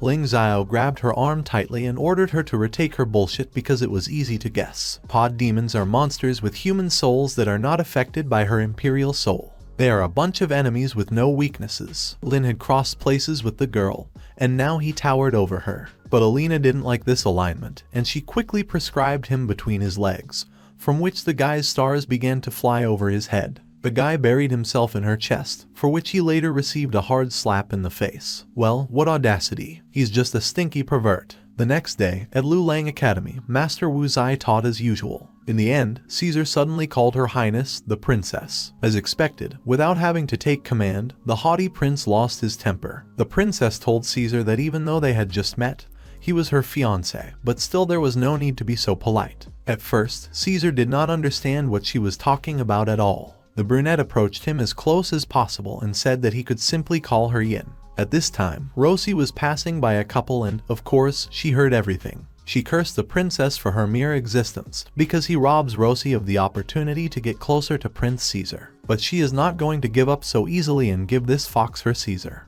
The guys stood near the information stand and looked at the information about the qualifying test. The magic section this year could be crushed again by the martial arts section. Rumor has it that the bride, that new princess, also signed up. This means that there will be a battle between the two, which should be very entertaining. Lingxiao read out the tasks for the competition on the sheet: group competition, elimination competition, and then they will choose 2 winners. Alina stood a little further away from the guy, calling it all too problematic. Lin replied that he had already heard all this, and both of them stubbornly turned away from each other. At this time, Rosie grabbed Caesar by the arm, and he asked him to let go. She saw in the distance that Lingxiao and his maid were facing away from each other. Rosie crept up to the blonde and asked him in his ear if he had accidentally quarreled with his maid. The guy did not really want to go into details, but through gritted teeth he answered that it was. To this, Rosie called him a real idiot, because in her opinion, a girl should always be satisfied. Lingxiao chuckled and succinctly hinted that it would be better for her to watch her Caesar, near whom another girl was sewn.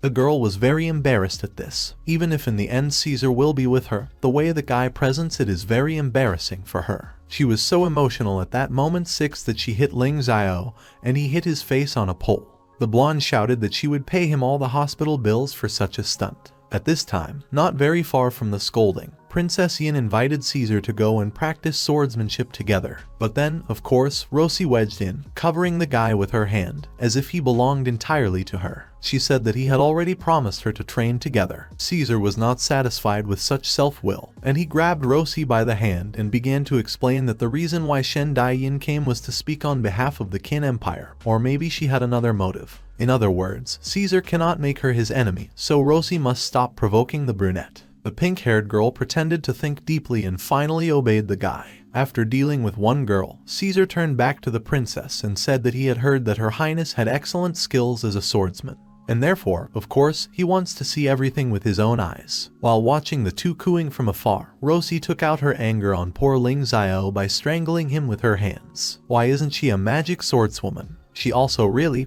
wants to train with Caesar. Poor Lingxiao grunted for her to let him go. After school at Lingxiao's house, the maid and the boy ate at the table. The young man calmly drank from a cup, furtively glancing at Alina, who was eating chicken legs. The girl was completely immersed in her thoughts, thinking that Lingxiao had nothing to do with this matter. Even though she was a little reckless, that stupid pervert. Finally, the silence, diluted only by the champing of the girl, was broken by the guy. He coughed warningly and finally said he didn't say he wouldn't do anything about the sub-demon's business. We need to wait until Alona comes back. She can think of a way to break this butler contract, and then she can leave in a hurry. Stopping chewing for a second, Alina asked if he really thought that she was in this house of her own free will. Yes, if not for the butler's contract, then he would have died a bunch of times already. Lingxiao was angered by these words. Does the demon queen really think that they can solve the bandits by reaching the end of the forest? Alina didn't quite understand what he was getting at. Lingxiao said that it didn't mean anything and that everything annoyed him wildly. Rising from the table, he said that he would go and take a walk and she would stay at home and let him just try to follow him. Alina thought, who needs him at all? But if not for the contract. Suddenly her head was terribly dizzy, but the guy no longer heard. Late in the evening, on a small alley, there was a trio of bandits. They were still discussing this Lingxiao from the magic section,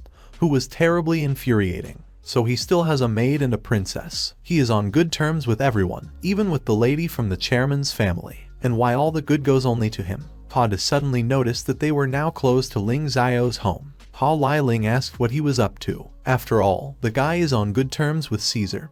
He better not do anything wrong. Hada asked a friend, and what's wrong with that? Isn't he just a magical swordsman? They suddenly met Alina on the way. Ha Liling asked his boys if it was Lingxiao's maid. The boys were already laughing nastily in anticipation of the fun. Alina, meanwhile, put her right hand on her heart and realized that the radar had picked up Lingxiao 10 meters to her left. But to her left was only a stone wall. Where did this idiot go? Alina suddenly realized that she was surrounded by 3 guys. These were 3 fighters of the 4th level. The guys began to ask the girl how she was doing, what she was doing here. Had Lingxiao left her here all alone? Alina did not like this alignment at all, and in a harsh manner she told the guy to fuck off her. But suddenly the girl fell to the ground under the laughter of the bandits. They thought she might have been hurt. That jerk Lingxiao knows how to play. Well, nothing, they will gladly help the poor girl. As soon as one of the guys touched Alina's shoulder, echoes of a fireball appeared around. They either look around, not noticing anyone in pitch darkness. A guy with a red mohawk on his head asked if anyone was here. Lingxiao, who was standing on the fence, asked these bandits what they were going to do with his maid. Words cannot describe how glad Alina was to see her stubborn master. He quickly jumped down from the fence and put his arm around his poor maid. Lingxiao called her a stupid demon queen because she managed to lose him even with the gift of radar. He then turned to the gang, put his hand forward and asked if they had a dying wish because they dared to offend his maid.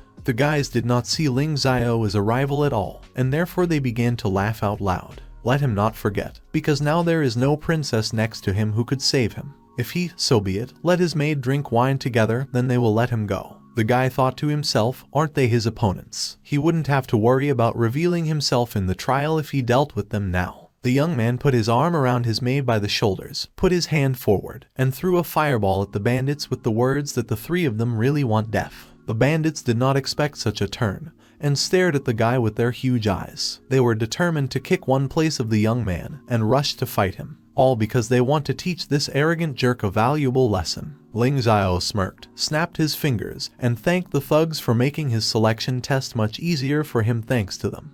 Lying on the sofa and reading some newspaper, Lingxiao told the demon lord that no one even knew that he was only at the 4th level. Alina didn't understand how he was going to level up his mana in this way if he didn't even train.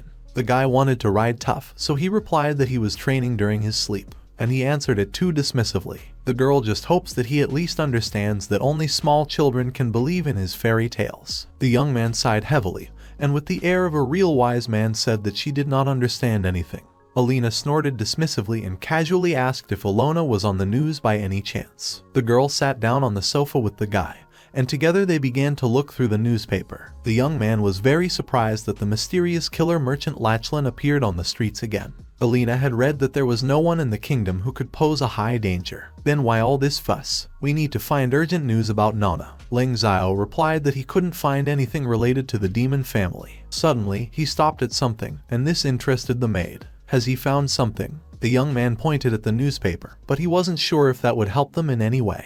The demon lord approached the newspaper and read that Neverwinter was welcoming a new nun to the holy church. What could this mean? The guy put his hand to his chin and thought that it was rare enough to transfer people to other church sects. Translation of a nun without any abrupt reason. Alina could not understand how this could be connected with the disappearance of the data. Then Lai dismissed the thought, perhaps he complicates things. He got up from the sofa and called the girl to think about what they would eat. Between them began a real war in the choice of food. Lin chose steaks, while the demon lord really wanted chicken and strongly insisted on it. However, the choice fell in favor of steaks because, after all, he is the master in this house. At this time, in the holy church, the bishop was very hopeful that she would be able to meet brother Lingxiao very soon. And finally, the day of the selective test came. The students all gathered in one place. Some students tried to lure the wonderful and talented Prince Caesar for a good place. The other students also argued endlessly about something, as if while they were swimming there, Group F was already crowded with people anyway, and now they won't be able to watch Princess Yin's performance. Some blonde man apologized and tried to smooth things over by saying that they might still have time to see something if they rush right now. Behind them, Lingxiao stood and yawned boredly. Oh, those fanatics. But he could not help but agree that the princess would be perfect for the role of his girlfriend. Blonde and brunette, they would look great together, like a couple. When the young man thought about the princess,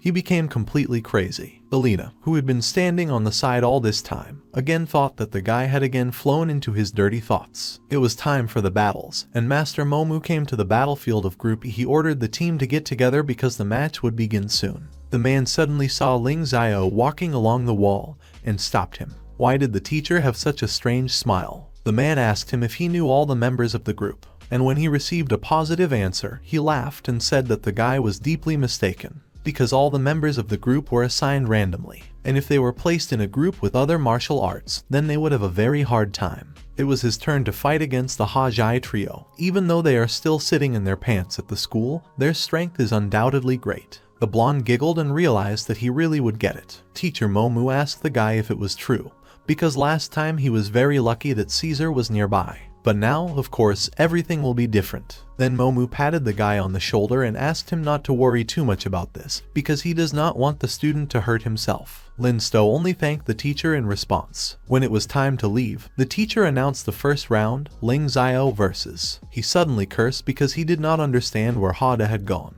10 minutes later, when the spectators were seated in the stands, Lingxiao was still standing. At the same time, he yawned boredly and asked where his rival had gone after all. Momu felt a little awkward. He scratched the back of his head with his hand and asked the guy to wait a little longer, because Hada should be right there. The young man was already starting to get annoyed by this situation, and therefore said that the rules state that if the opponent did not appear 10 minutes after the start of the fight, then this is considered a refusal to match. Therefore, his opponent is automatically awarded the victory. So is the teacher willing to go against the rules to protect the students? The master began to stutter and said that of course he was not going to give up the rules. Someone from the stands shouted that the martial arts sect always defeated the magic sect, and now Sir Momu is trying to shield a late student. A farce began around, but the teacher quickly asked everyone to be quiet. He announced that Hada did not show up for the duel. Therefore, victory is awarded to Lingxiao. Turning to the fans who were sitting in the stands, the blonde found Alina among the crowd, sent her a sign from Victoria and happily announced that he had won. Vladika thought that this guy was really very thoughtful. She remembered how the Ha gang attacked her last night, and how Lingxiao defeated them all alone. She was well aware that those 3 guys obviously would not be able to participate in the tournament. After 10 minutes, the teacher again announced that the second round of Group E was over and the victory was given to Lingxiao because Ha Ti did not show up for the match. Another 10 minutes later, Momu said that the third round was again won by Lingxiao because Ha Lai Ling did not show up for the match. The guy was very happy that he won all the rounds, although not in a completely fair way, and there was nothing for them to offend his maid. Lin called Allegra to go home, but at that time some boy ran up to the teacher and told the bad news. Ha Liling and his brother were terribly beaten and now they are being treated in a holy church. While the audience was whispering that this guy was too lucky, the young man himself asked if Alina could remember his back, because she was very numb. A few days later, the young man was sitting at home on an old red sofa reading a newspaper. Again, it was said that in addition to him, Caesar and Sheng Dai took the first places in their groups. Whether the opponent is a fighter or mag peer of Caesar's valiant magic, they are all in danger of being defeated. Even in high heels, Sheng Dai is more valiant, slaying everyone on the spot with her cherry blossom dance alone. Lingxiao was so in love with the princess that he turned into a maniac just thinking about her. Suddenly, a wet rag hit him in the face of the arrival and he asked what Alina was doing here. The girl found something to answer, because his face is allegedly too dirty and therefore it needs to be wiped urgently. At first, Lin was taken aback. Of course, when else do you expect a rag to be thrown in your face? Suddenly, he was distracted by something interesting in the newspaper, and Alina thought it was news about Nana. However, contrary to all expectations, it was news about Lingxiao himself, and it was said that the illegitimate boy of S rank had passed to the next stage by pure chance. Lin did not understand. Did they really doubt him? But the maid looked at him reproachfully and with a squint and reminded the blonde that, in general, he knocked them all out himself. Lingxiao began to prove that this is completely different. Those guys were among those who provoked him, so there is no reason to drive him. A level 4 mage took down 3 fighters. They will simply be ridiculed if the truth comes out. The girl asked to stop pretending to be a weakling, because it is already obvious that he is a magician of the 6th level. The action took place in the city of Zurui in the Church of Light. The hooded people stood in a line with their hands raised in prayer, and said to the amazing goddess of light that they praise her, the mistress of everything in the world, their real, only supreme. The girl with blue hair invited Alona to eat with her. Alona was attired, all in white, with a cross on her uniform. She took a bite out of a loaf of bread and, with her mouth full, told Sister Jasmine that a whole month had passed since she had come to this place. So when will Zuer return? Jasmine tried again to come up with some kind of excuse, but then they were interrupted by a female voice, which informed Jasmine of her return. Jasmine held the hand of the blind Zuer, and was very glad that she had finally returned home. Seeing who this Zuer really was, Alona choked on a piece of bread. She couldn't believe it was the same blind girl who had been with her that night and nearly killed her. Passing by, the blind girl with a little told the little kitten that they had met again. Jasmine was surprised that both girls were familiar. Alona screamed in her heart that Zuer was the Snow Witch. Zuer confirmed in a calm voice that she and the Ice Witch were the same person. Nana asked with horror if they were in a conspiracy to catch her. Zu let out an exasperated breath. Well, what an ungrateful little kitten. If she hadn't let Alona go on purpose, then how would she have been able to meet the Demon Lord then?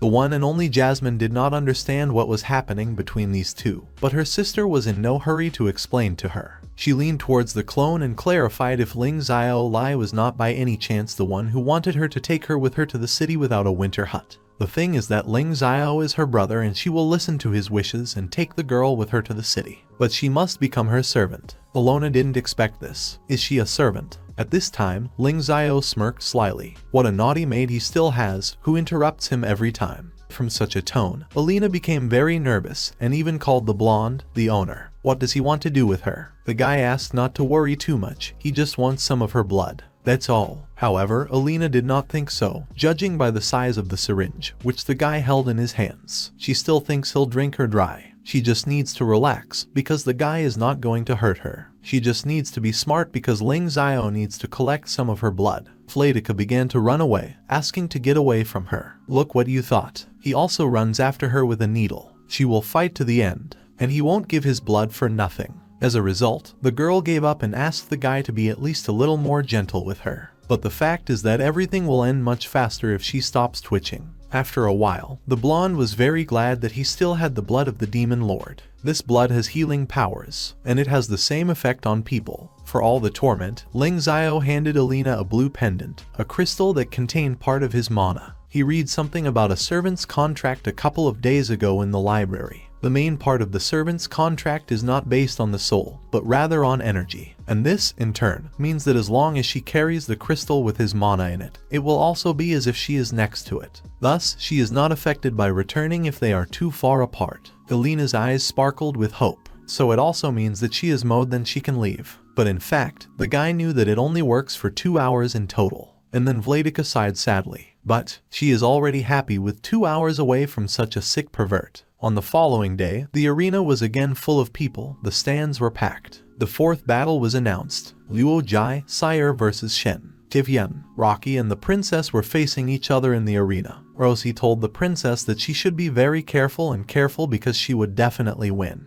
But the princess did not react to such threats, but only grinned. She called for the release of the cherry blossom dance, and after a while, it was clear that Shen was winning. Falling to the ground and resting her bloodied hands on the floor, Rosie crushingly admitted that she had been instantly killed. A little later, Rosie was drinking tea at Lingxiao's with Alina standing by. She talked about the fight. She said that she was amazed even before she did anything. And if in between times, then Lingxiao's house looks very neglected. It was a hint that the maid was terribly cleaning. But back on topic, Rosie suddenly suggested to Lingxiao that they join forces. Together, they can uncover Shen's true identity, give Yan and ruin the evil engagement. And after Caesar, Lingxiao approached Alina and whispered in her ear that Rosie looked like she hit her head really hard. Rosie continued, Shen, Daiyan is not just an ordinary princess. And Lingxiao completely agrees with this, because she is also a very beautiful princess. Rosie was very angry, and she flew up to the guy, grabbing his breasts. Well, what an idiot he is. Having calmed down a little, she again returned to her place, and said that the princess was a murderer. It was unexpected. So suddenly, the gears in the guy's head began to spin.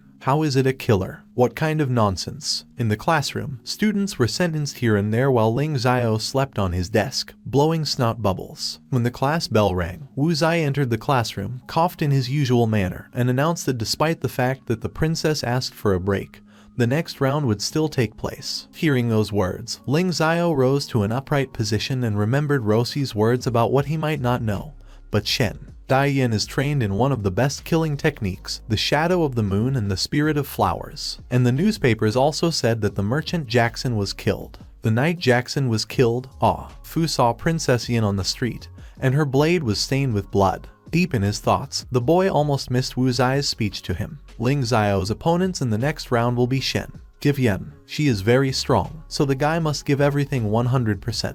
As a result, the teacher moved on to the topic of the lesson, while Lingxiao doubted whether the princess was really a murderer. Could she have taken the day off because she had a new target to kill? Meanwhile, outside the church without a winter hut, Alina walked down the street, hiding under a hood. She overheard the conversation of strangers who heard that the saint had come to the city. She is one of the youngest saints in the last 100 years, but she's got a pretty bad head. One man told the second that he had heard from his brother in the city of Zurui that the saint was known as the Snow Witch. His partner doubted it very much. How can a saint have such a nickname? Therefore, these rumors should not be taken seriously. Alina couldn't believe what she was hearing. She pushed all the people that were in her way. Suddenly she felt danger nearby and saw Shen not far from her. Daiyan, also wearing a hood. Mentally, Vladica ordered herself to gather herself. Is it true that the princess is a murderer? You should follow it and make sure of it. After a while, the demon lord stole away to the outskirts of the city without a winter hut. All this time, she watched the princess hiding behind the trees and in the shadows. But then she suddenly felt a bright smell. It swept like a flash. There can be no mistake here. This is the smell of a demon in the underground tunnels. Rebellion of the demon kins, Shen.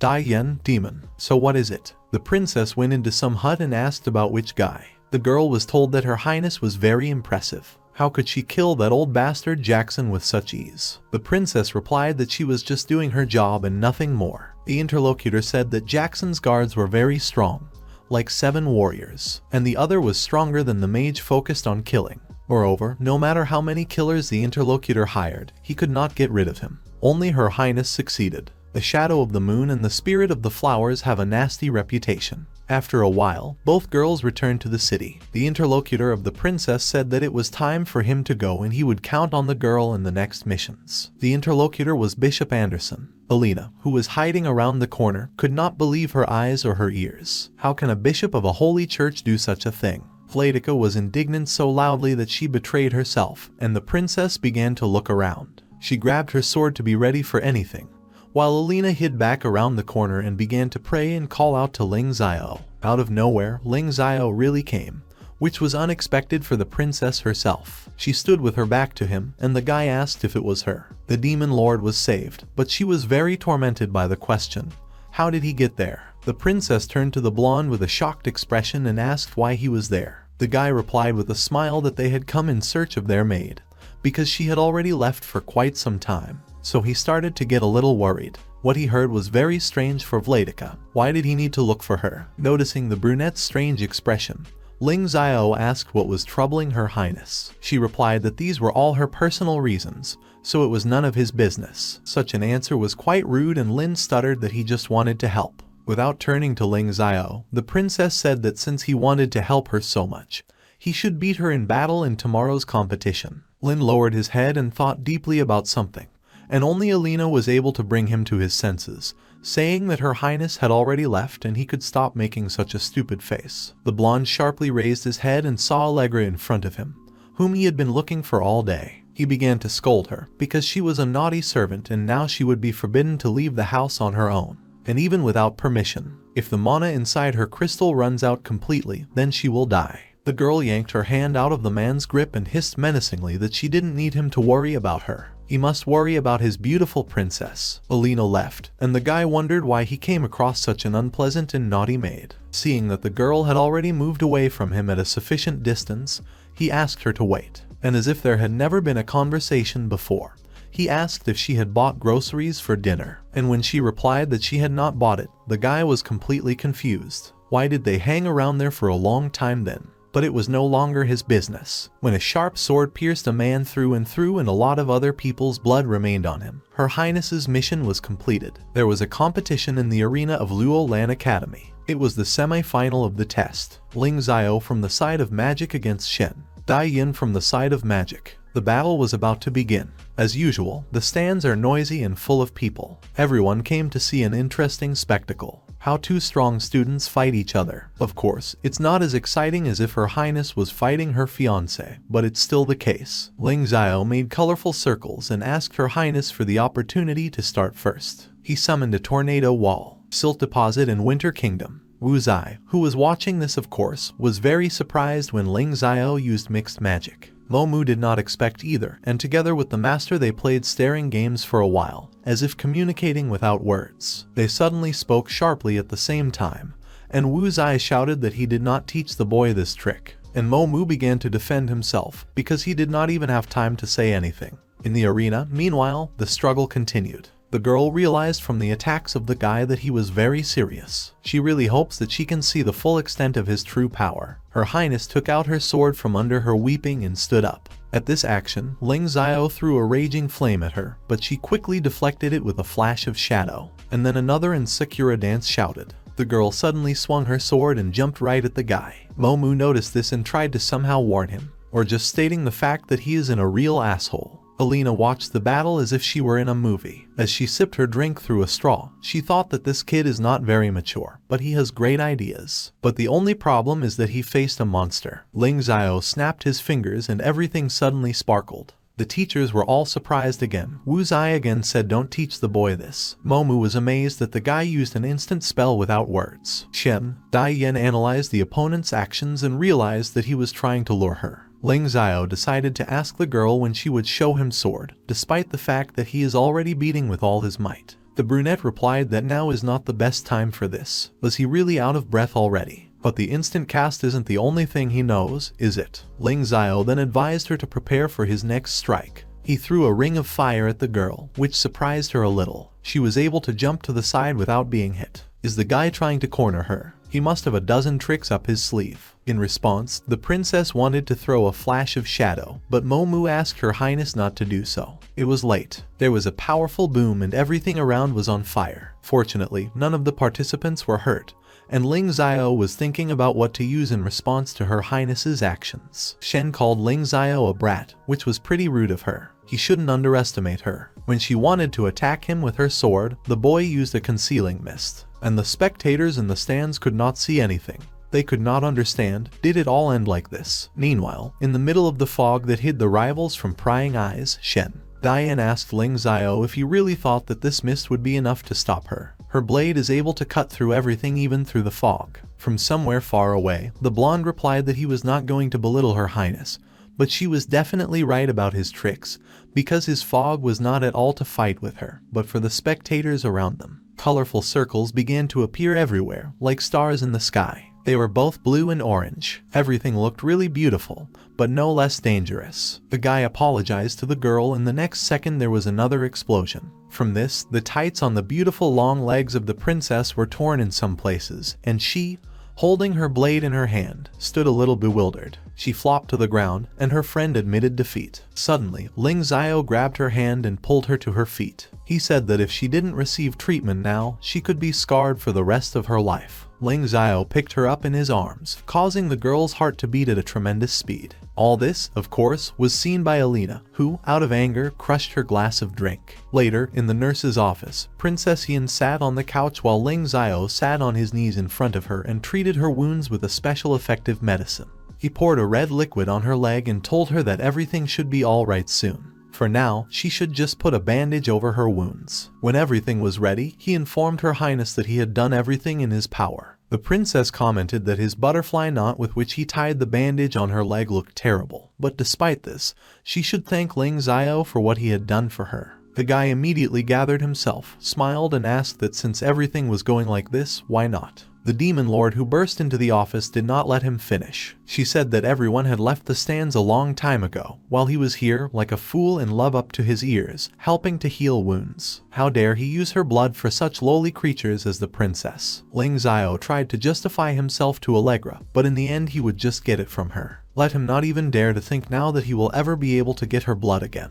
Lin stroked his new bumps and asked why she was so hostile towards Shen Dian, maybe because she's just jealous, and he smiled ingratiatingly. The mere thought of this seemed insulting to the great and powerful demon lord. How could he possibly think such a thing? Deciding to change the subject, Alina told him to forget about this conversation, because she had to tell him something important. After a long story, Lingxiao decided to sum up. Based on everything he heard, the lord means that the princess is really a killer, and she is related to the sex of demons. However, she does not have any substantial evidence. The maid's anger scale just rose to the maximum level from the fact that this damned boy does not believe her. Not wanting to argue with him anymore, she asked him not to blame her later, that she had not warned before, because Her Highness would be his death. That same night, Lingxiao and the lord dined at his home. While the guy was eating his rice with meat with chopsticks, he suddenly realized that Allegra was really very angry with him. When he put a piece of food in his mouth, he immediately spat it back out and yelled at the lord with all his strength. How could she confuse salt with sugar again?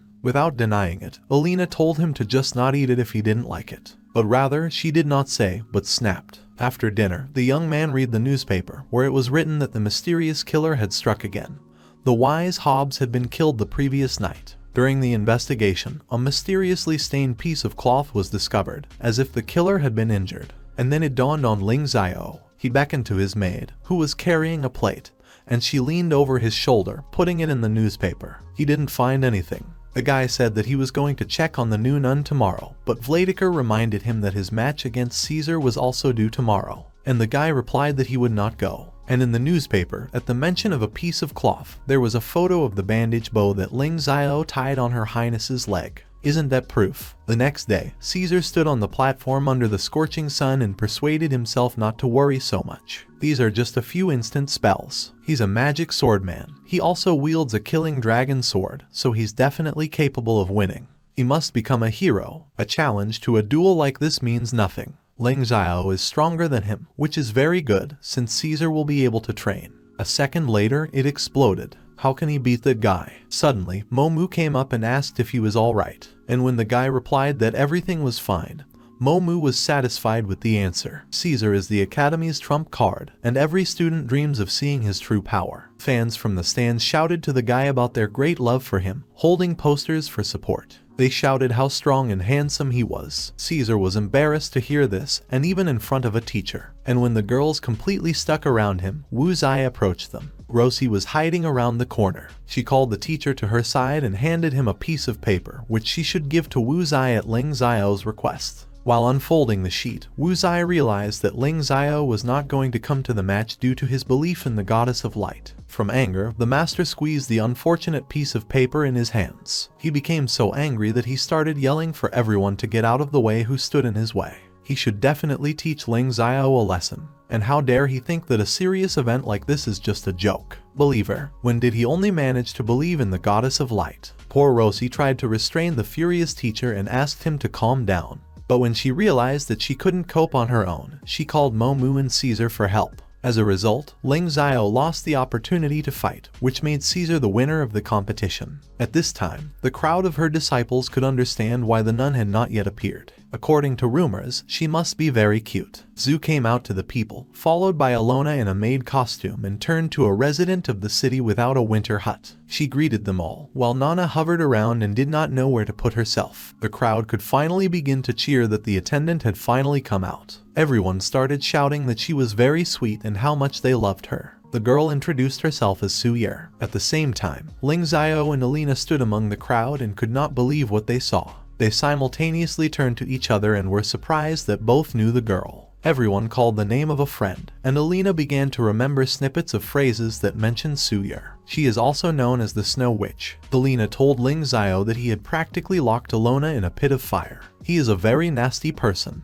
This phrase was heard by the new servant, and she smiled strangely. When they returned home, there was a real battlefield. Lingxiao yelled at Sovereign, calling her not a black cat, but a real evil dog. While calmly sipping her tea, Alina asked where did he get it, what could stop her from killing the nun. Clutching a fresh bite on his hand, the guy said that if he did not stop her, then she would have died. She even dared to bite the guy. Remembering the past day, the guy said that if a girl dares to do something, then in the middle of the Church of Light, then she will pray for death. Suer seems a little mysterious, but she won't touch Alona. The demon lord only snorted in response. It's obvious that the guy is worried about her. If something happened to Alina, she would never forgive Lingxiao. If she could only remove the power of that blood pact, killing him and that girl would be a piece of cake. He must understand this. Taking a savory bite from his delicious sandwich, Lingxiao said that he knew she wouldn't do it. But what does this doll do? When Alina heard the nickname Lingxiao had called her, she became very angry. How dare he call her that? Nana and Suyer appeared in the passage between the doors, which greatly frightened the household. How did they get here? Lin put his hand to the back of his head and awkwardly said that it had been a long time since she had last seen each other. The blue-haired woman clarified that they had not seen each other for a year,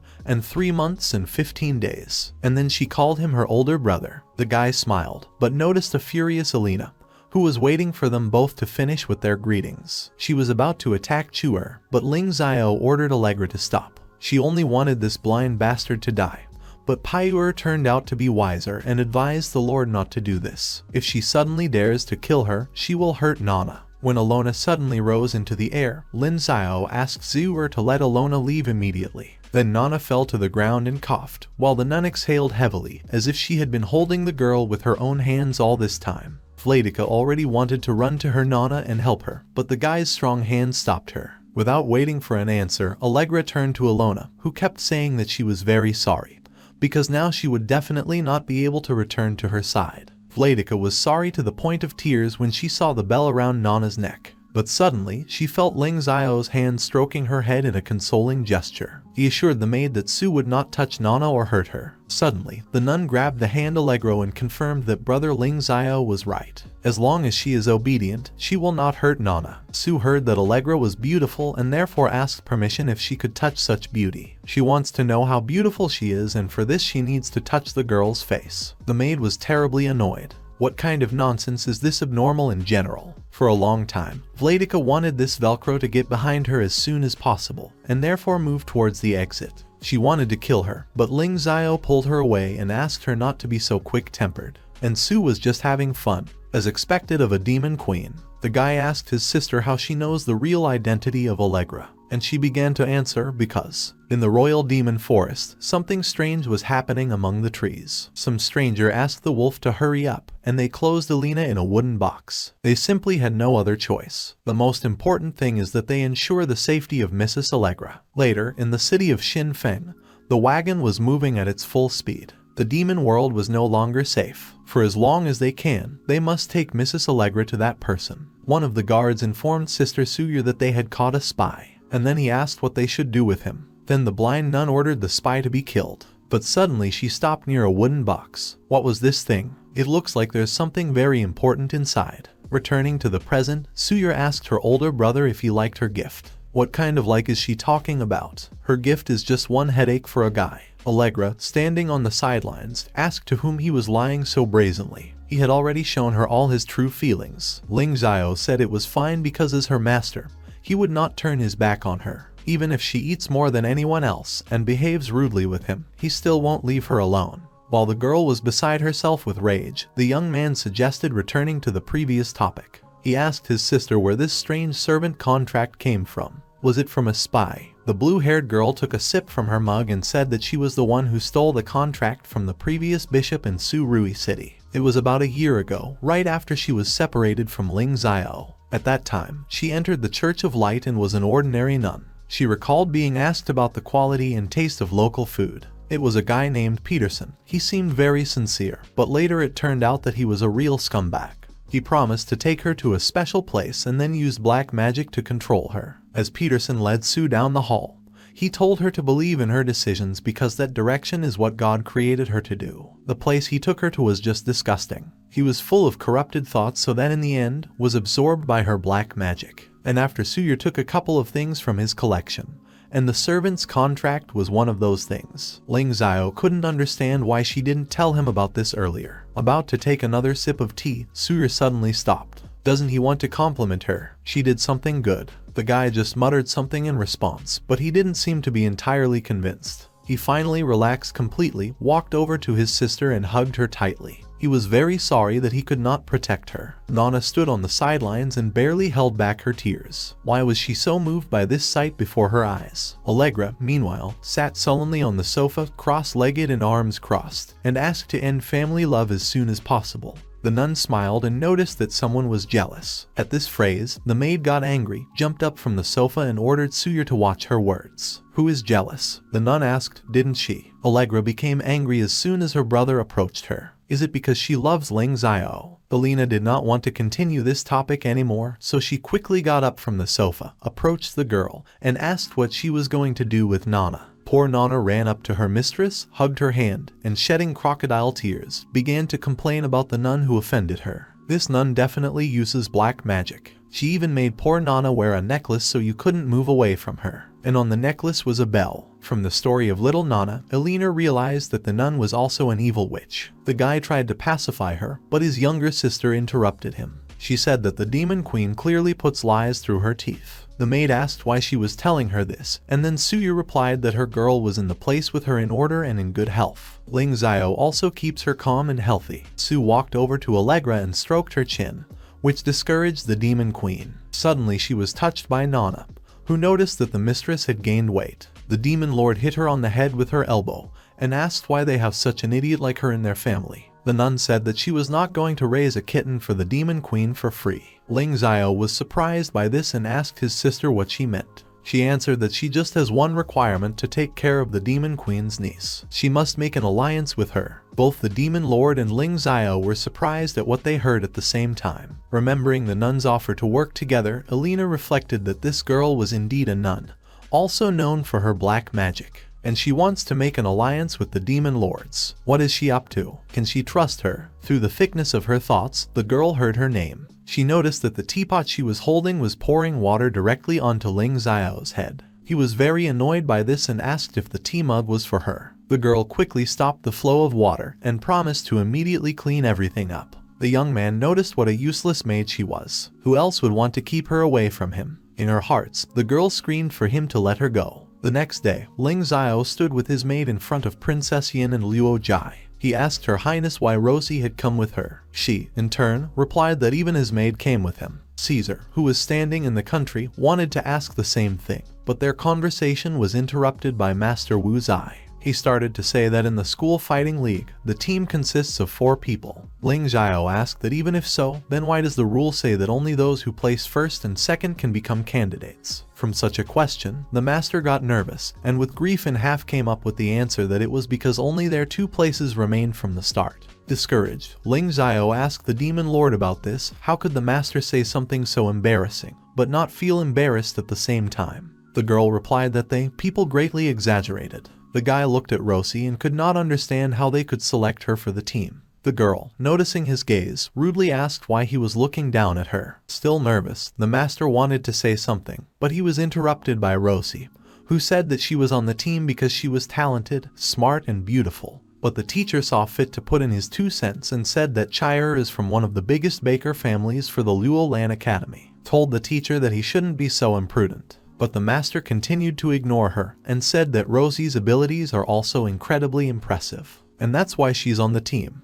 And why does Lingxiao feel jealous of this? The master suggested that we talk about the school league fights and said that the school league competitions include each of the academies of the 4 nations, and the venue for the fights changes every year. Fights this year will be held on the Island of Despair in the kingdom of Weihai Nuo, and the guys who saw all the participants in the league should understand everything. The league is not responsible for protecting the students, so they must rely only on themselves to survive. Also, there is always a large number of victims every year, and the master does not doubt their strength, but also very much hopes that they will be more accurate and prudent. These fights are very important because they can influence the Longbada Kingdom and make Luo Lang Academy's position higher among the 4 nations. There are 3 teams here that they will need to look at. Suddenly, the master was distracted by Caesar. He said that he was thinking about the most important match, and therefore he wants Rosie to stay away from this. Everyone present was very surprised by what they heard, especially Rosie, who was in love with Caesar. Alina, who had been standing aside all this time, became interested in what was happening. It seems like something very interesting is going on. Rosie went up to Caesar, thumped the table loudly with her hand, and asked what he meant by saying all this. The guy was about to answer, but the girl interrupted him, frowned, and asked if he thought she was too weak to take part in the league fights. Caesar tried to justify himself, and said that this was not what he wanted to say. Rosie said she knew her limit. She just wanted to fight alongside him, that's all. Caesar, stuttering, replied that the strength of the participants who would participate in the battles was too high. If she went there, she could suffer greatly. Rosie, barely holding back her tears, asked if she would interfere. She realized with annoyance that this was exactly what Caesar had been thinking about all this time. She would never speak to him again, so she ran off in the other direction. Lingxiao tried to stop her, but it was already too late. The guy asked if Caesar would really turn his back on her. Caesar himself became very nervous and said that he would not argue about her natural talent, because she is a very hardworking girl. But this does not change the fact that she has a possible chapel. The danger of fighting in the league is unpredictable, and if anything happens to her, she will not be able to defend herself, and his strength is too far from that. Rosie ran down the corridors, wiping her tears. She thought about what a real idiot Caesar was. Caesar will no longer be able to protect her the way he used to. But Lingxiao put his hand on his shoulder and asked him to wake up. Does he really think the school will let them hurt the precious daughter of a baker family? To confirm his guesses, the guy asked the teacher if this was true, and he replied that he really could get everything he wanted for his money. When everyone gathered in the square, and the carriages were served, it was time to deviate. When Princess Yin first arrived at this place, she simply had to pass through the Hai Nuo Kingdom. There are so many beautiful landscapes among mountains and lakes. Looking at the princess, Lingxiao still couldn't believe that she was a bloodthirsty assassin. But suddenly he was distracted by a push on the cheek. The maid asked him what he was staring at. The suitcase from his hands fell to the ground and fell right on his leg, which turned out to be very painful. Thinking about something, he asked everyone to wait for a while because he would be back soon. He suddenly realized that Shen, Diane and Papa Anderson had met before. It had to do with gender demon. Suyer is a nun in a city without a winter hut, which means she will have to come face to face with Anderson and work alongside him. A man in uniform with a cross and shoulder-length brown hair ate his food appetizingly while munching loudly. He asked Suyer if she wanted to have a bite to eat. The blue-haired girl, seeing Nana's look at the food, told her that she would die early if she ate so much fatty food. At that time, Nana had only one tasty and juicy steak in her head. But seeing the look of her mistress, she said that she was not hungry at all, and for this the nun praised her obedient kitten. Appetizingly swallowing the last piece of food, the man said that he meant if the sister wanted to take a piece, and if not, then she should let her maid take it. He took a fork and speared a tasty and juicy piece of meat on it. He lifted it into the air and handed it to the maid, asked if she would like to eat just by looking at the meat. But suddenly he remembered something, because his sister does not see anything at all. What a pity. The nun did not react to this in any way, and with a smile asked if the man could now answer her question, since he had already eaten. Puffing out his cheeks, the man asked what the question was. But in fact, he thought to himself why he feels like this child is insulting him. The girl repeated her question. Was there any recent activity in the Vatican?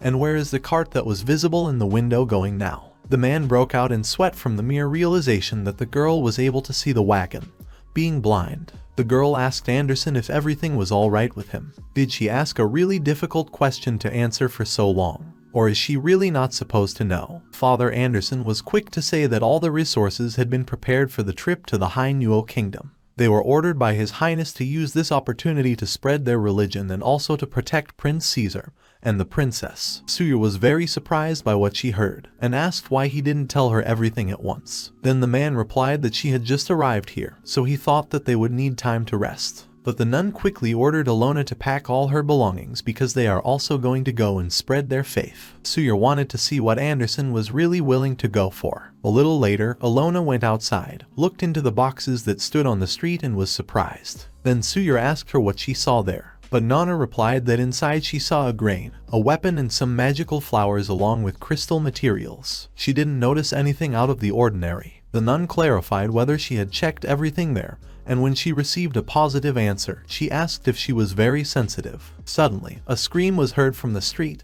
The guard called Sister Suyer and asked him to give him 1 minute. Nana looked out the window of the carriage and began to look for whoever dared to make this noise. But outside was Lingxiao, who was making his way through the guards. It couldn't be anyone but him. In the window of the carriage, the guy saw Alona and threw a piece of paper at her. The girl caught him and reported this to the nun. The note said about some fat person to beware of, and the nun immediately understood who her older brother was talking about. Anderson should have been careful. Meanwhile, the guardsman tried to drive away the blonde, who was in the way, because he was delaying the carriage. So the guy hid under a tree and whispered to his sister to be careful. At this time, another hooded man was sitting in Anderson's cockpit, and it was none other than the princess who asked why the nun went to take off. Anderson replied that it all looked like she had discovered something, but that it didn't matter even if she tried to do something. Then she can't blame Anderson for everything she's done. Meanwhile, near the gates of the kingdom of Hai Nu, the carriage was already approaching, and the master and his students rode in it. Wu Zai informed his boys that they had arrived in the Hai Nu kingdom and that they were currently passing by the arena. He also has a few more catches for his students. The fact is that most teams may be similar to them,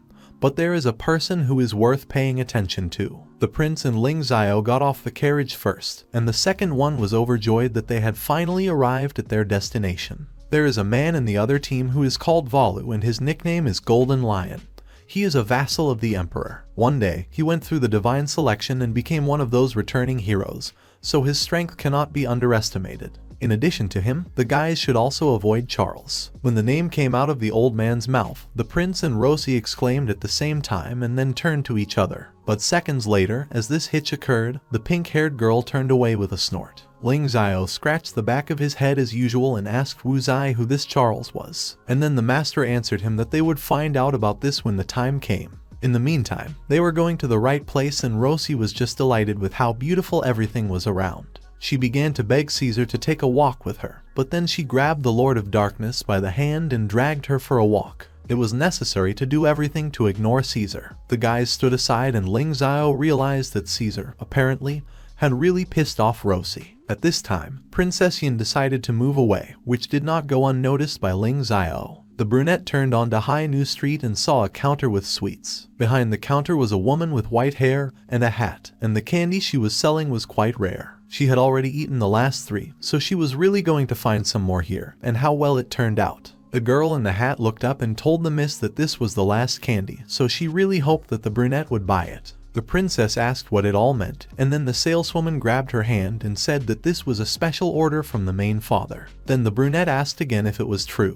Then she threw the paper on the ground. At this time, Master Wu Zai and some woman were talking. She had no way of imagining that there was a member at Lulan Academy who was dressed as a maid. How funny. All this time, Allegra stood aside and listened to the remarks with her arms folded across her chest. The old man, meanwhile, reprimanded a woman named Jennifer because she can't joke like that. Then she said she wasn't joking. Why don't Wu Zai take a test and understand everything that way? That girl looks like an ordinary girl, and even if she is a maid, why would she serve a poor child like him? Lingxiao didn't like that a stranger spoke of him like that. Didn't the state rules say the poor weren't allowed to have a maid? Jennifer replied that he could say whatever he wanted. They will soon find out if the maid is the girl or not. The magic crystal will find mana, even at a high level. And if this crystal ball finds mana around the blonde, even if it's not much, then they will consider Lulan Academy to be crooks and remove them from the competition. But if they decide to retire from the competition, they can keep their reputation. Wu Zai simply chuckled in response,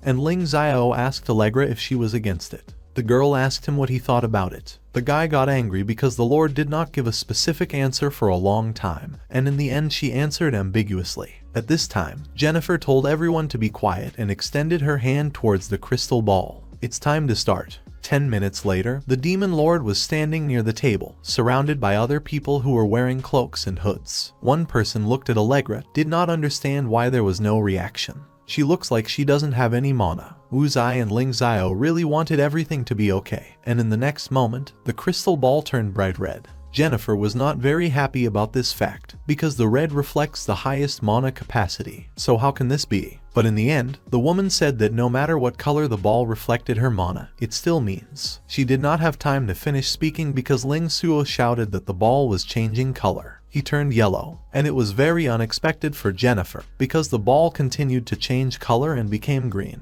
It was simply impossible. Vladica watched them and thought what stupid little people they were. The ball continued to change colors, then pink, then purple, then blue. Nobody could understand why this was happening. Eventually it turned black. Allegra put her hand on him and asked if their crystal ball had become like this. In the next second, the ball suddenly cracked, and before Lingxiao had time to shout to her to be careful, the ball exploded. The guy ran up to her, trying to cover himself, and then asked what she was doing. The blonde suddenly began to stutter, she doesn't know anything, and just apologized to the guy. Lingxiao took her hand in his and started examining her for injuries, but the Lord said she was fine and not injured. Fortunately, everything worked out. But what would she do if she really got hurt? The Demon Lord couldn't believe if the boy was really just worried that she might get hurt. She suddenly blushed because she thought. She was interrupted by Master Wu Zai's exclamation. He angrily asked that woman Jennifer if she did anything with the crystal ball. The woman in response told him to stop yelling, and was outraged that the old man dared to accuse her of something.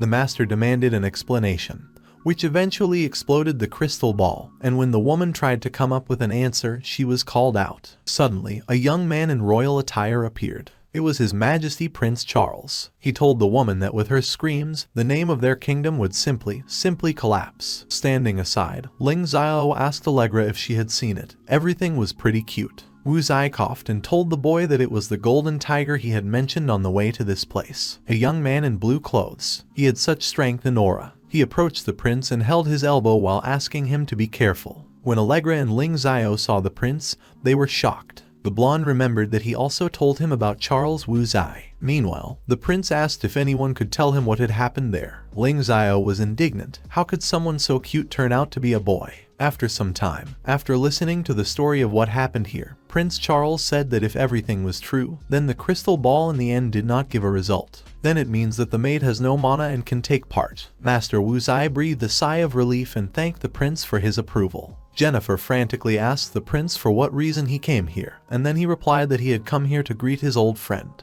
Then the prince looked at the brunette and asked if she was going to do the same. Lingxiao leaned over to Rose and asked what was going on. And when the pink-haired one replied that Prince Charles was Shen Daiyin's fiancé. This was very unexpected news for Lingxiao. Rosa continued to say she didn't know why the king initiated the cancellation of the engagement. And then the guy asked if Caesar was really a fallback for dressing up as a girl. One of the prince's guards reported that people from the Holy Church had arrived, which surprised Charles. He didn't expect them so soon. Allegra and Lingxiao turned to each other at the mention of the Holy Church, because they were obviously thinking the same thing. The blue-haired girl stepped out of the carriage with Alina. Finally they arrived. Prince Charles came out to meet the arrivals from the Holy Church. He saw Anderson's dad, Suyer's sister, and thanked them for coming so far to end up here. Nuyer told the prince that he shouldn't be so serious and grateful. She just wanted to ask if the people from Luo Lang Academy had arrived or not. Such a question puzzled the prince, but in the end he said that they had arrived some time ago. Suyer asked the guy to take her to their place of residence, and the prince ordered the guards to take her sister to the place of residence of the Luo Lang Academy. Meanwhile, Papa Anderson told the prince that they arrived here in a hurry, because they missed the opportunity to have dinner, and now he is too hungry and would not refuse to eat. The prince did not let Dad finish and said that the food was prepared in advance,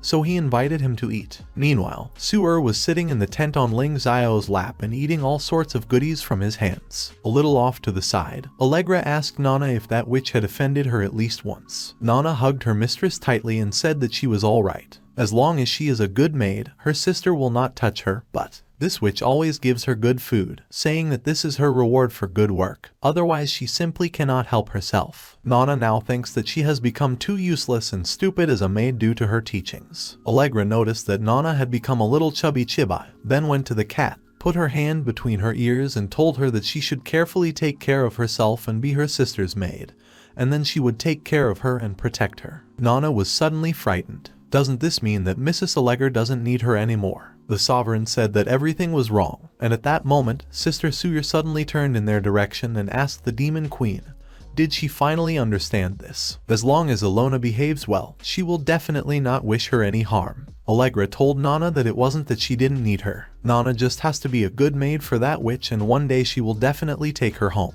Suyer was unhappy that the maid again called her a witch. Alona lowered her head and told her mistress that she would listen to her. Meanwhile, Lingxiao asked his sister not to argue with the maid, but rather eat delicious tangerine. And she, smacking deliciously, said that she would listen to her older brother. After a while, Suyer finished with a snack, went to the exit from the tent and called Nana to her. Allegra just sighed heavily, and her sister said that there was no need, because she was the same idiot as her niece. The demon lord was unhappy. Is she an idiot? The blue-haired woman asked if she wasn't an idiot. Why shouldn't she use her hand to touch the crystal ball? The sister then told her brother that his maid must really be an idiot, but why didn't he stop her? Maybe he's an idiot too. The blonde couldn't figure out if this had anything to do with him. Then the holy maiden asked her elder brother if he had forgotten that she was not just a demon, but also a demon queen. The power of the ancestors is inside her body, so as soon as she touched the crystal ball, she blasted it with her pure power and strong mana. It was just pure luck that that old hag Jennifer and her effeminate boy both turned out to be idiots. If not, then Lingxiao and Allegra would be in big trouble.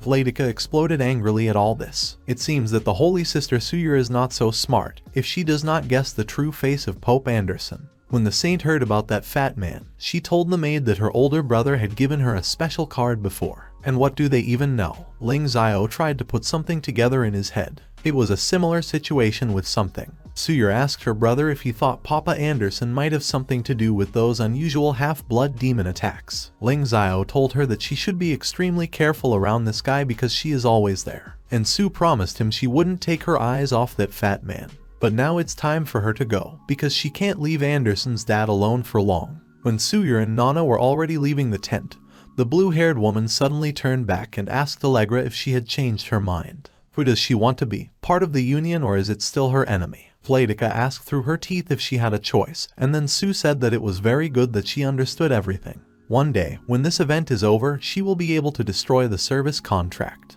The blonde asked if the Holy Maiden was not afraid that as soon as she came down, she would immediately kill her, and her brother too. Sister Sue confidently replied that the maid would not do it. When asked by Allegra why she thinks so, Sue did not answer, but instead asked her about the contract. If she loses, she will let the Demon Lord be her sister, and if she wins, Allegra will be her brother's handmaid for all eternity. Pleiadica militantly clenched her fists and said that then she was definitely in business. She won't lose for anything. However, the blonde had the feeling that she was missing something very important, and suddenly she decided to call the Holy Virgin when she had already gone in a different direction. Lingxiao, who had been standing nearby all this time, thought that his maid was very stupid. On the coast of a disappearing island. The disappearing island is completely surrounded by the sea on all sides, where 120 teams are located. The duration of the competition is exactly 1 week. It was decided to hold competitions on points. At the end of the week, the team that scores the most points and does not lose a single participant will be the winner. Wu Zai stayed in the boat while his students jumped onto the land of the island and asked them to be careful. Lingxiao asked him not to worry too much because they would definitely be the first, and Rosa will help Caesar take first place. Lingxiao was glad that now their plan could work, but the other guys didn't even hear about any plan. And then the blonde promised to tell them everything on the way. At this time, red eyes were hidden behind dense trees, which were waiting for the command. Meanwhile, the team was already in the middle of the forest on the island of despair. Lingxiao stood and looked up at the strange yellow luminous fruit that looked like a ball. I think he calls yin-yang. This is a special fruit that grows on this island, which contains mana energy. He has a very funny and cool shape. The princess stood a little behind Lingxiao and said that they must have been very lucky that they were able to find such a fruit in the middle of the forest almost immediately after they arrived on this island. Allegra, on the other hand, stood behind everyone and was once again convinced that people were too naive. Collecting such a fruit is one of the ways to get extra points. Caesar stood a little further away and suggested that they not look at it for so long, but simply collect it as soon as possible, and save it along with the Gongwu crystal. This crystal is able to release and store the energy inside the yin-yang fruit. This ability is used as a way of sifting out the result, since only the yin-yang fruit already gives 1 point. As a result, the guys picked this fruit and immediately got +1 point. Suddenly, an arrow flew past the princess and pierced into the bark of a tree. It was very unexpected, and the brunette was very scared. Lingxiao told Allegra and Princess Yin to watch the crystal, while Caesar told Rose to hide behind him. On the way, Lu Ren's team, in blue uniforms, stood in their way. The top guy stepped forward and said that if they were smart enough, they would give them the Gongwu crystal. And if they are still not smart, then they will no longer be so good towards them. Lingxiao realized that, judging by the name that was embroidered on the boy's uniform, they were definitely not very good guys. But after pulling himself together, Lingxiao said that they were just passing by and had absolutely no intention of getting into a fight with them. They just have to go ahead. Caesar did not appreciate such modesty in Lingxiao's behavior, and Rose fully agreed with this. Lingxiao asked the guys if they forgot what he just said. They need to conserve their energy. While there was this hitch, a gang of opponents thought they were scared. They also noticed that they also brought a maid with them to this competition. Obviously, they got there in such a dark way. One of the guys even told the blonde that he could give them the crystal and go on a date. They also have a bunch of girls in their teams that you could have a good walk with. Lingxiao realized that even though those guys in front of them were not worth their mana, they looked like they were underestimating their mana. They pissed off Lingxiao terribly. Foolish people. The red-haired guy from the gang said that they looked like they had character, so don't blame them later for what's going to happen now. Suddenly, something happened in just 1 second. No one understood anything, but there was a lot of blood around, and Princess Yin stood and held her sword. Lingxiao asked the opponents, did they really think they could be easily bypassed? The guys immediately decided to give up and accept their defeat, and so the guy Lai Ren handed them his crystal, which he absorbed with his own, and then they can get as much as 10 points for stealing. The second way to get points, take someone else's Gongwu crystal and get the stolen points. The number 11 appeared on the crystal, and Lingxiao enthusiastically shouted that it was Rosa's number. Meanwhile, the guys from the other gang ran away from them sparkling heels. Rosa was upset that Caesar didn't even get a chance to show his abilities. And then Lingxiao told Caesar that he should save his strength for tougher enemies. There are a lot of strong teams on this island and they can't spend their mana right now. Caesar told his friend that he had received points, but the battle was inevitable, and Rosa noticed that he did not even deny it. Lingxiao came up with the perfect battle plan. Caesar suddenly broke through. He started yelling at the opponents that he is the 5th prince of the Ranbada kingdom and they should hurry up and bring him their weapons and the Gangwu crystal, and then he will spare their lives. In his mind, the guy thought that this remark, well, is no good. However, Lingxiao liked everything. People in raincoats looked at the prince and did not understand who he was and why he was so strange. He looks very stupid in their opinion. Screaming ass guy. Caesar began to pretend to use his mana. He took out his sword and pulled it forward so that everyone could see, and then the guys in raincoats were immediately stunned. How can this guy have so much mana? Princess Yin swept her sword just above their heads. Fortunately, they had time to duck. Lingxiao hugged the Caesar and said that he would be the one to draw attention, while the princess could cut them down in one move. Lingxiao himself and Rosie will encourage them, and Allegra will be their team paint, and this plan is just perfect. Caesar felt like he was humiliated, but Lingxiao asked his friend not to pay attention to such trifles. Using Lingxiao's plan, the Luolang Academy team fought their way through the other teams. Stolen points from 4 teams in 2 days totaled 41. Rosie stood at the edge of the cliff, looked down, and asked Lingxiao if he got a new piece of fruit. The guy at that time was at the bottom and almost reached for the yellow ball. Finally got it, and it is unlikely that there will be at least one yin fruit in the area. Caesar noticed that it seemed that the closer they got to the center of the island, the more yin fruit there was. Rumors say that there may be secret places somewhere in the center, the so-called silver treasure and full of yin fruits. Lingxiao jumped up from the ground and asked Caesar to let them find this place and go straight to the first place. Then he turned to Rosie and asked what she was doing, to which the girl replied that she did not feel well. It's because Caesar and Shen Daiyan work on the spot.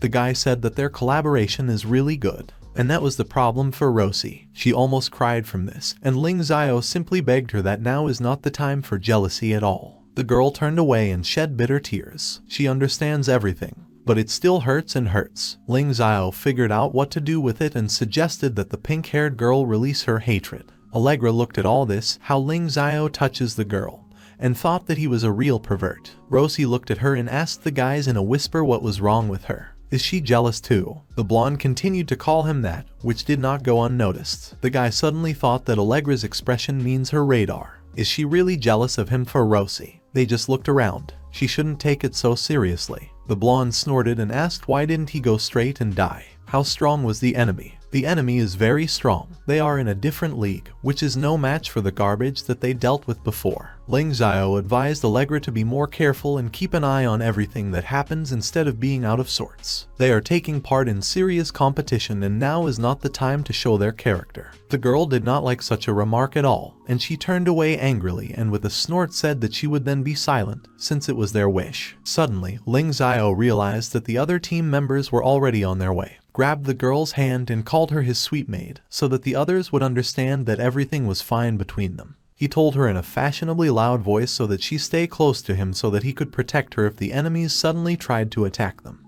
The guys were surprised. Did they go back to normal so quickly? All this is so unexpected. Lingxiao scratched the back of his head and asked if they would mind if he and Allegra were on guard. If anyone tries to ambush them around them, they will surely screw up if they get caught. Rosie suddenly said that she felt something else, and then the princess shouted to the guys to be careful, because people were hiding in the bushes. Caesar, like a true gentleman, told the girl to stay behind him, and he took out his weapon. He loudly asked who was sitting in the bushes and demanded to immediately get out of there and show himself to his eyes. Prince Charles came out of the bushes and the rest of his servants. Everything looked as if they had noticed them. Lingxiao and Caesar could not understand how the prince ended up here, and maybe it was a trap. There was a thick hostility between the teams that hung in the air. Prince Charles said there was no need to stand guard because his command would not harm them. But Caesar disagreed with him. If they hadn't noticed them sooner, their Gongwu crystal would have been stolen long ago. Charles remembered that in the past Caesar had always called him sister. So when did he stop being so cute? From such frankness, Caesar suddenly began to stutter and said that he was lying.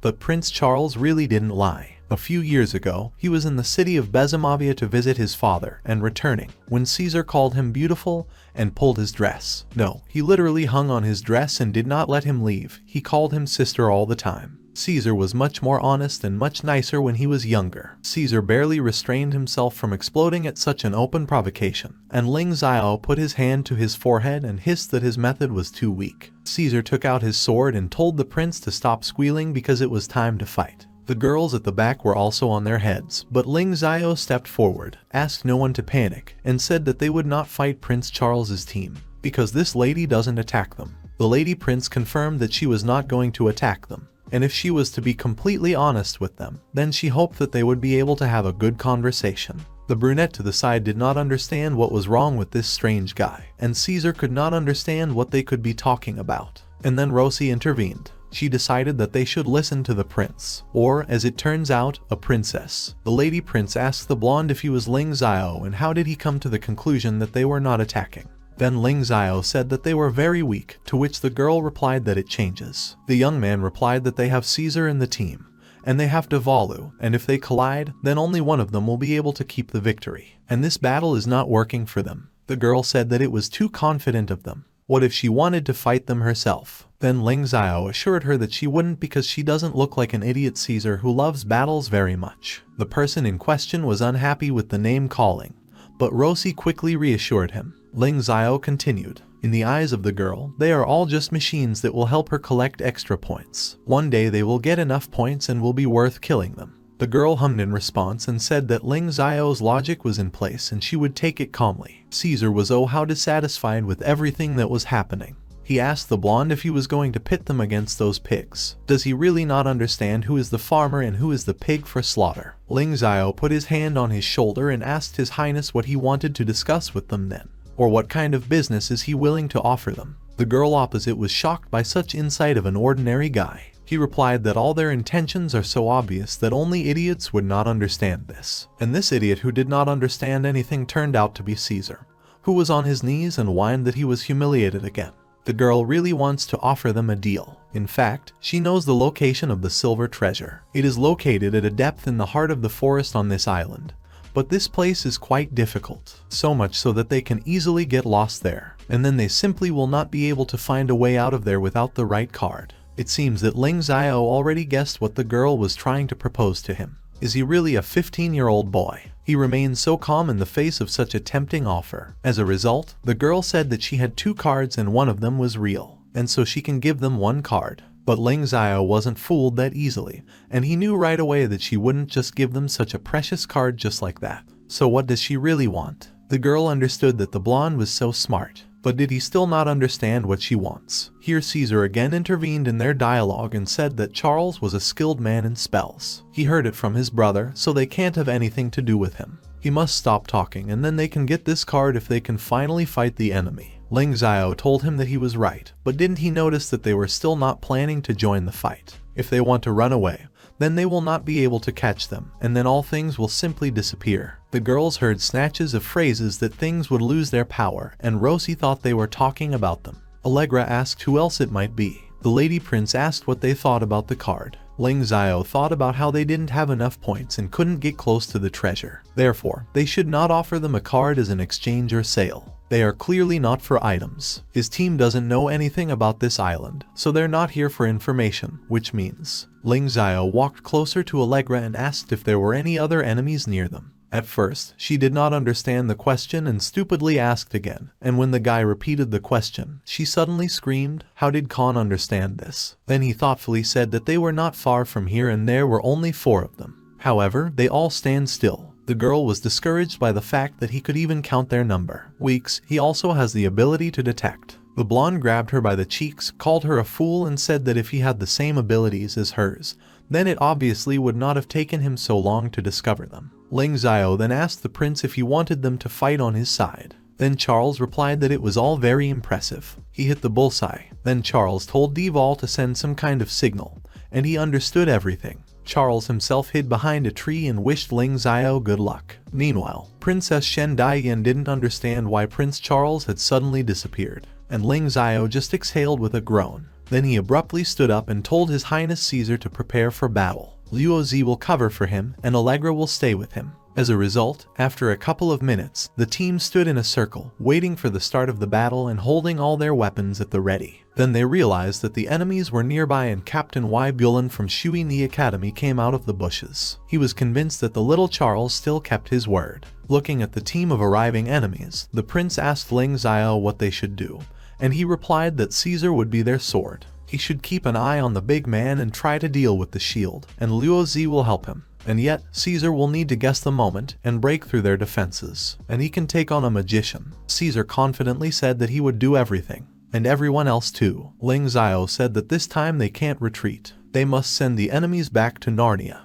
and then they can use the card to get the deal that they agreed with Charles. While Lingxiao was saying all this, he kept backing away, and even very far away, which did not go unnoticed. Rosie asked why he was going the other way, and the guy coughed and asked her not to look at it from that angle, because everything he does is called a strategic offensive. But the girl continued to think that he was just trying to get away from work. Lingxiao, meanwhile, stood behind the demon lord and said that things were not as she thought. He's just protecting his maid. By the way, she asked him to stop talking, because if he continues like this, someone else will get the card. The opposing team used Stone Skin, a spell that enhances the defense of allies. Then they used the Path of the Heart and Mind, a 4th level enhancement spell that greatly enhances the 5th sense of the partners. One guy with a shield asked Bart not to worry and give it his all, and he listened to his captain. He used antipathy, spinning a translucent blue disc in his hands. Lingxiao was nervous, sweat was running down his face, and he hurried Caesar. There was a 6th level enhancement spell, Anti-Magic Barrier, and if the enemy manages to use it, then their team is definitely screwed. The fact is that the anti-magic barrier creates a field that reduces the speed of magic falling into it and reduces the effect of all attacking spells. Caesar gathered himself and used his wave sword to retaliate against the storm, but the enemy was able to deflect it with the divine shield of water. Everything around was lit up with a bright blue light. Other members of the opposing team watched from the sidelines, and the impact was truly terrifying. They are all level 5, but swordsmen mages are still too intimidating. Then there was a massive explosion and Princess Shen Dai-yin performed her signature cherry blossom dance, the 4th dance. Bart used a protection, a divine water blow, and after the brunette stopped near Lingxiao and asked him for forgiveness for not doing well. In response, the guy turned around and told her not to worry, because she did a very good job anyway. Still, Shui Ni Academy is different from the rest of the garbage they had to deal with, and therefore, dealing with them is not an easy task. Now we need to see if Luo Jai succeeds. Rosie struck a pose and fired a thunder bullet, which surprised the opponents a lot. They didn't understand how this was even possible. Rosie screamed that it wasn't his fault, because it was all about the magical barrier, and the barrier cannot be broken by any spell of the 5th level or lower. But such spells require an impressive amount of mana, and because of this, the magician can quickly run out of steam. Caesar asked what they should do then, and Lingxiao clearly had an answer to that. Lingxiao asked Caesar if he could still use his storm attack, and he replied that he could, but only twice. Then the blonde thought that under the influence of the anti-magic field, the effect would be weaker, and then he asked Caesar to go ahead and engage in direct combat while Princess Shen Dai-yin would cover them. And the guy himself needs a little more time.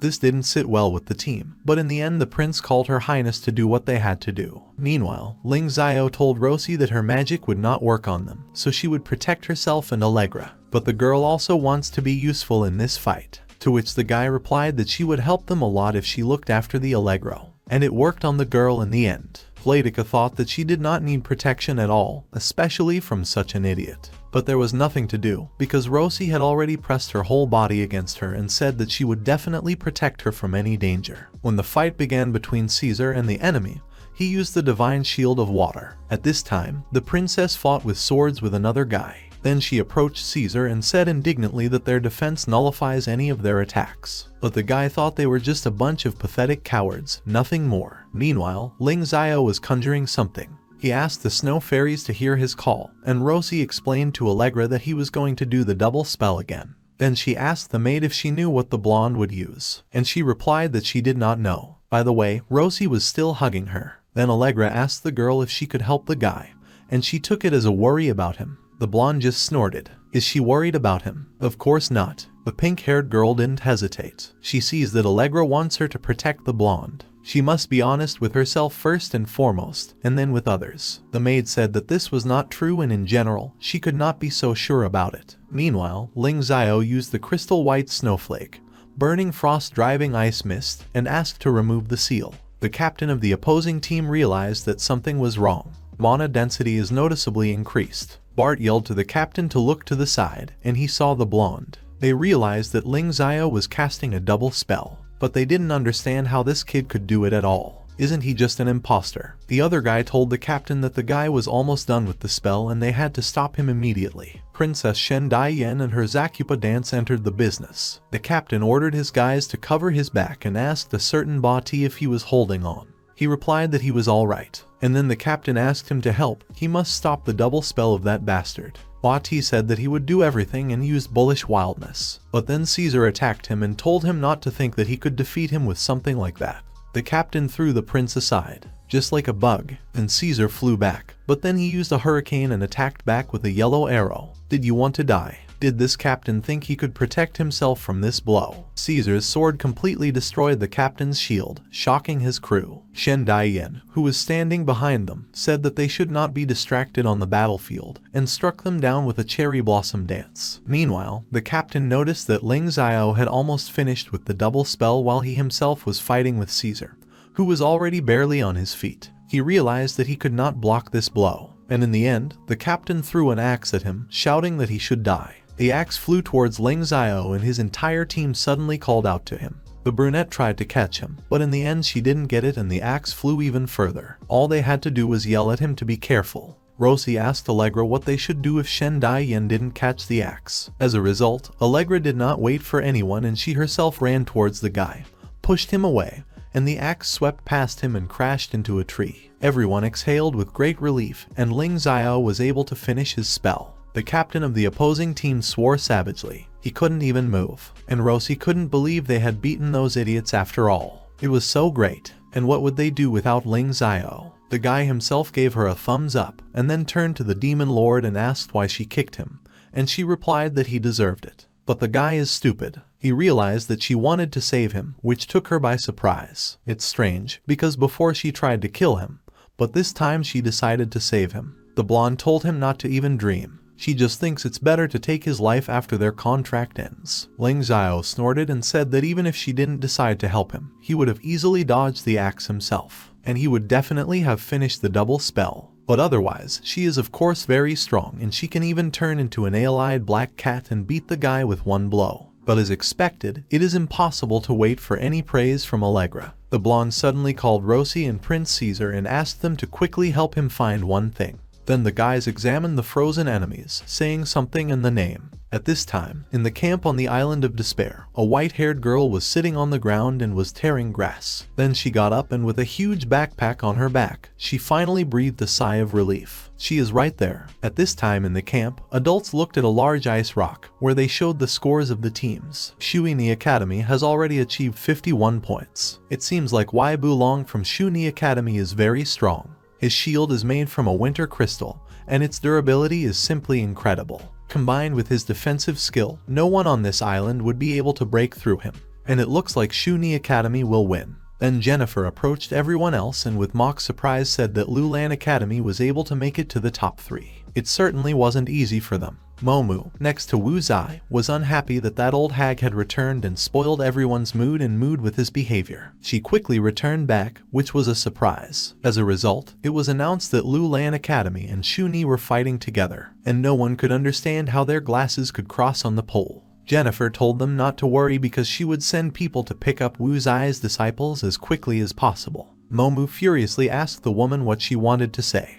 The woman smirked and asked him if Long really thought that their boys could compete with Shuni Academy. Even dreams have a limit. Suddenly, someone shouted that the results of the teams were updated again. In the end, it turned out that the crystal of Shuni Academy was stolen and Lulan Academy won. Jennifer was just beside herself with rage and indignation. How could this happen? Wu Zai told the judge that he was already quite old, and his eyesight and hearing were bad at times, so he asked who won in the end. Momu laughed and said, "Is it really necessary to ask this again? The same blonde-haired girl who stood behind everyone had received the information that Lulan Academy had won the competition. Most likely, this is all thanks to the young mistress. Then the girl moved a little to the side and made sure that no one was watching her. She took an axe and cut one of the tents with it. Inside, a quiet conversation between two people could be heard. Judging by the name, Alina is a girl, but she was not visible behind the raincoats. She was asked how the task was progressing. She replied that, as it was conditional, the material is made by different people. Papa Anderson, who was the second person,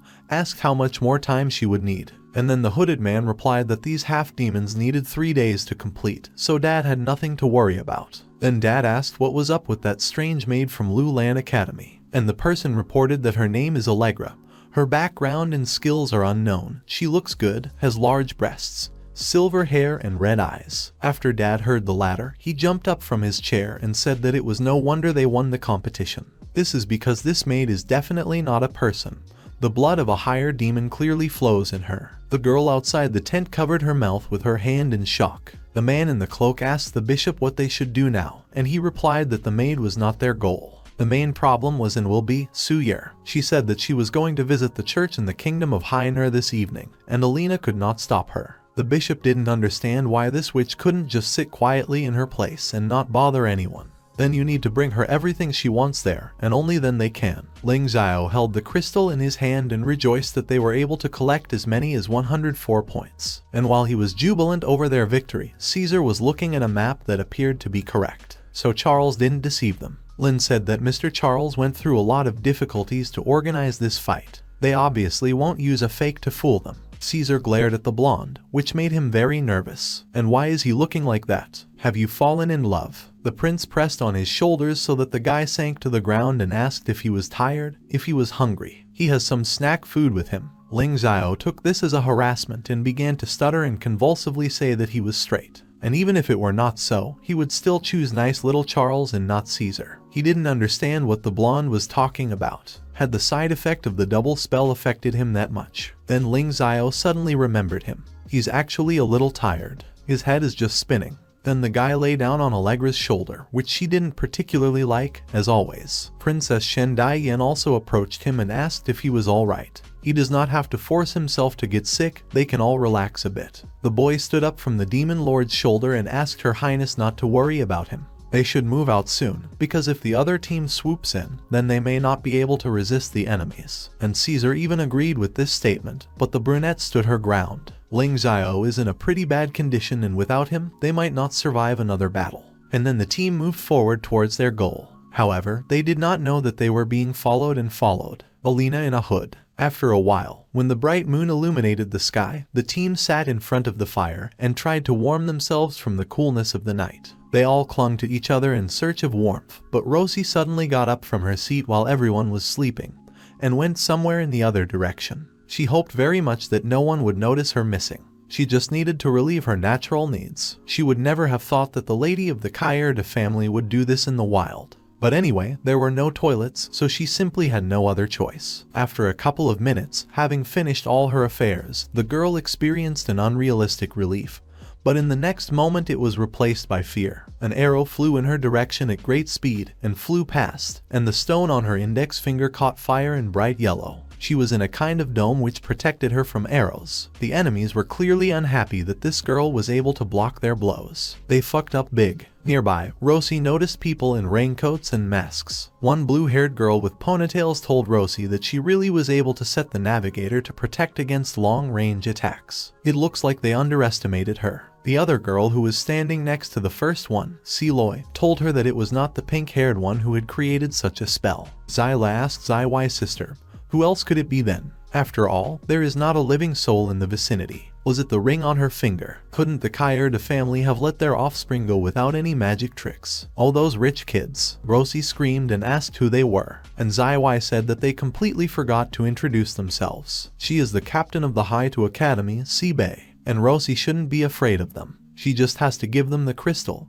and then they won't touch her. Rosie fussed and said that she would not give anything to anyone. Then the Zai sisters laughed and asked this little girl not to joke like that again. How can a crystal be kept by a burden like this? She just has to become their hostage and not resist. That's all. Rosie didn't like the word at all. She is not a burden. They've been spying on her lately. Zaibei tried to say something about her underwear, but the pink-haired woman said that she would simply kill her for that. Zaibei replied that she thinks too highly of herself because she is a level 4 mage. They were all going to spare her, but now, the girl ordered her to take the bastard, but not to kill. The young mistress could not give up so easily, so she used the powers of her ring, which began to glow blue. Around everything lit up with a blue splash, and Seibei ordered her sister to shoot. Sela aimed her bow and arrows at Roshi, but they couldn't penetrate the armor, which definitely pleased Roshi. Opponents were surprised that the girl used a wind charge. It's 5th level magic, but they were sure that this girl had a 4th. It's all about that ring on her finger. Roshi asked if she really knew about the space ring.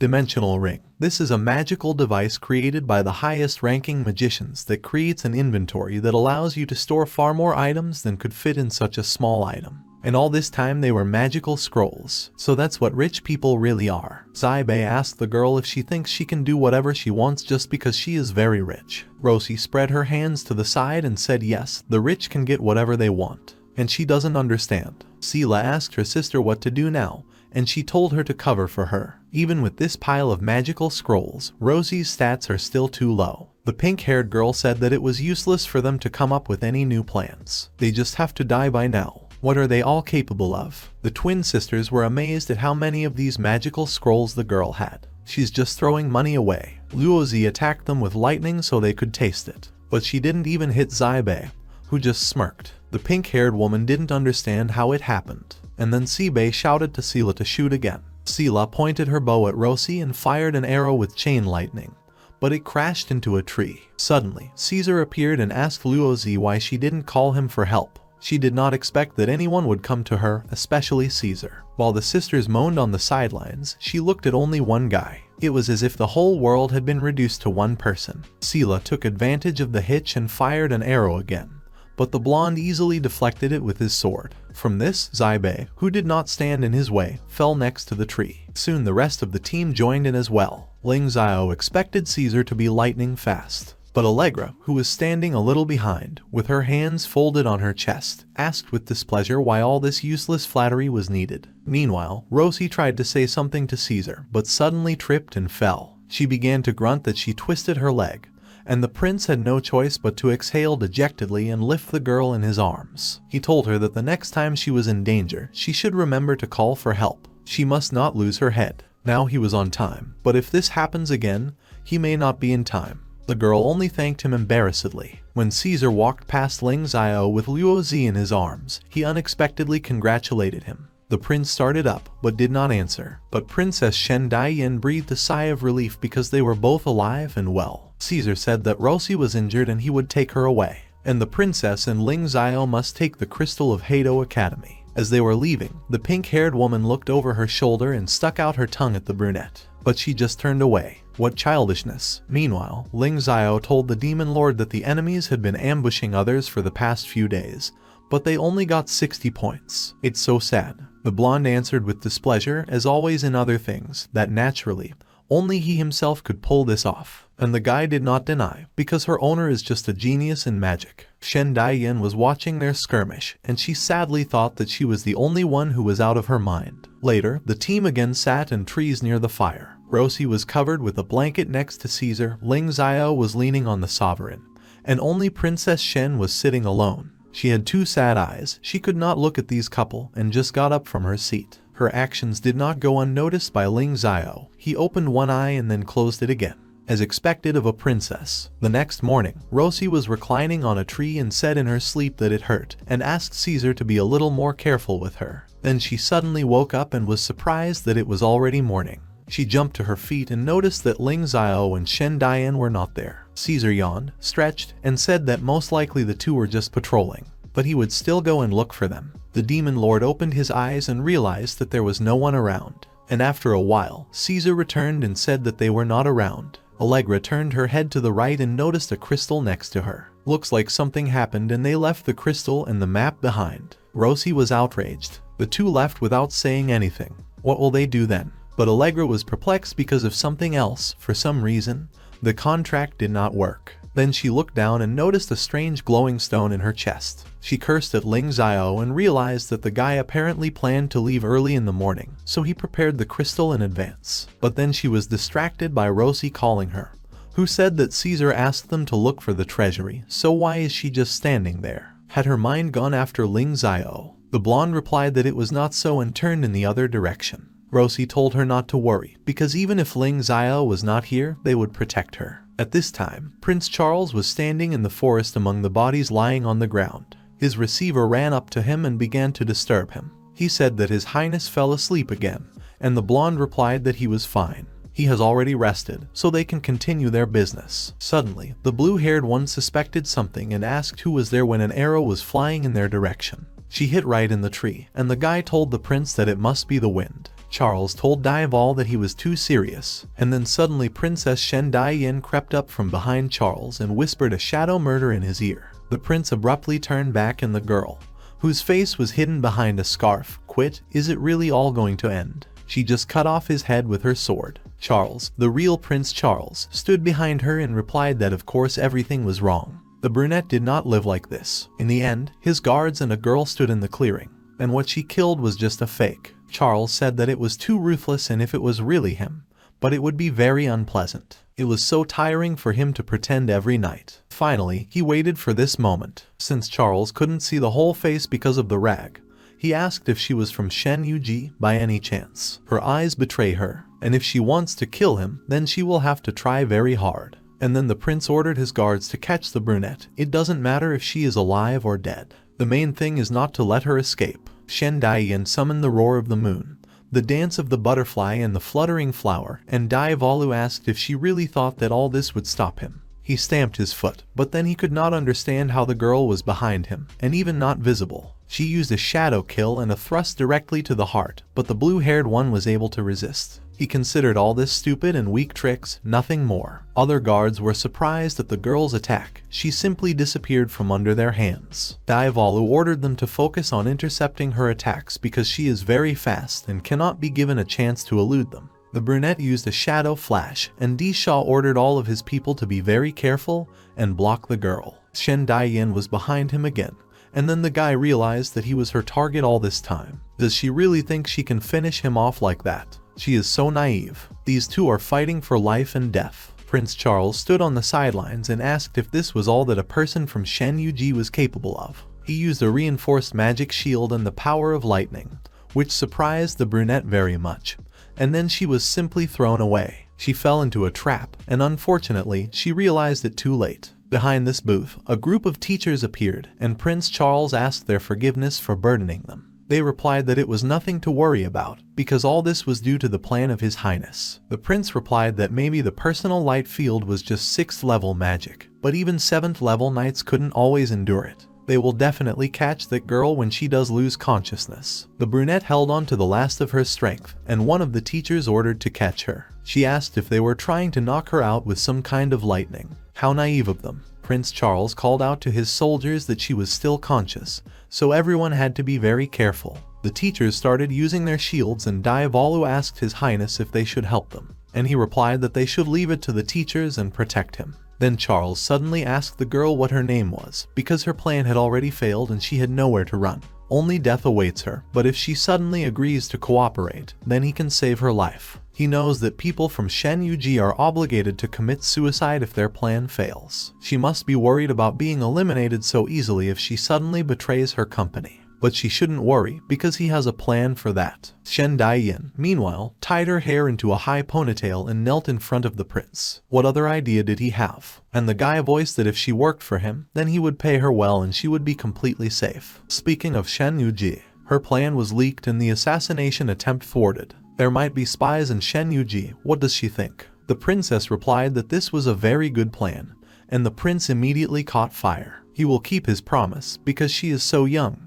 But she has already lost her loved ones, hasn't she? She doesn't want to die. It's a win-win situation that will benefit both of them, so she just has to team up with him. Princess Shen, with sadness in her eyes, realized that she really lost her loved ones. This conversation was interrupted by Lingxiao, who called out to His Highness. Charles did not become distracted by him and asked the girl to simply lower her down to lie down, and then he would take this as consent. At this time, the Demon Lord and Lingxiao were arguing somewhere on the sidelines. Diavalu took out his sword and asked His Highness to be careful. Day threw the sword aside, and then the blonde assured his knight that he had nothing to worry about. It seems that the girl is set to cooperate. It's just wonderful, but the brunette didn't think so. She laughed at his words and asked if he was joking. How can she miss him? Shen Dian removed the handkerchief from her face and took up her sword again while glaring furiously at the prince. He ordered his soldiers to hurry up and grab the bastard. But the next moment, the girl simply disappeared from their field of vision. Daiwo Lu ordered the others to protect His Highness at all costs,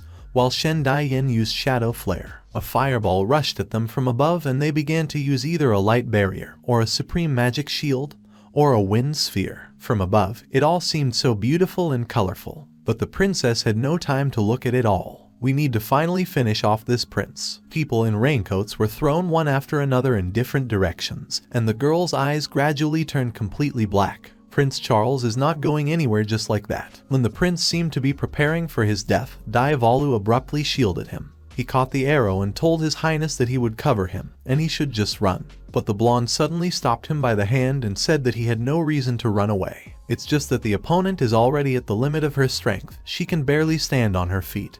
And if his guess is correct, then this is her last move. A little more and the girl will change her form. In this form, her speed and strength are greatly enhanced. But it comes at a high price. Shen Dian coughed up blood and sank to the ground, unable to stand up any longer. As the prince expected, she fell. He quickly approached her and told Miss Mercenary to find out her true identity. As soon as the prince reached for her face, she grinned and quickly tried to attack him, but Diavalu again managed to stop her. He knocked them off their feet, and the princess again wondered if this was how it would end. There was a big bang. Diavalu knocked down a huge stone and Prince Charles realized that it was magic of the 7th rank, a meteorite of heavenly fire. But who could make it? The knight held onto his chest as blood trickled from his mouth. More stones fell from the sky, and when it was all over, the prince noticed that the brunette was gone. Daiwo Lu told His Majesty that this spell only hit certain places, and someone must have done it to save the girl, not to kill the prince. The blonde just thought about it. Meanwhile, Lingxiao was carrying poor Shen Dian in his arms while she was covered in wounds and barely thinking. The guy sat her near a tree, covered her with his jacket and asked why she acted like she was an invincible cockroach. Luckily, he arrived on time, and she doesn't even know how difficult it was to keep up with her movement technique. The guy sat down in front of the princess on his haunches and began to think about how he could take more blood from Allegra to heal wounds, for the sake of a beauty who so badly wants to be a mercenary. The blonde moved closer to the girl as close as possible, and when she opened her eyes, she asked with fright what he was doing. The guy realized that it was superfluous and began his strategic retreat. He covered his mouth with his hand, covering his red cheeks, and replied that he did nothing of the kind.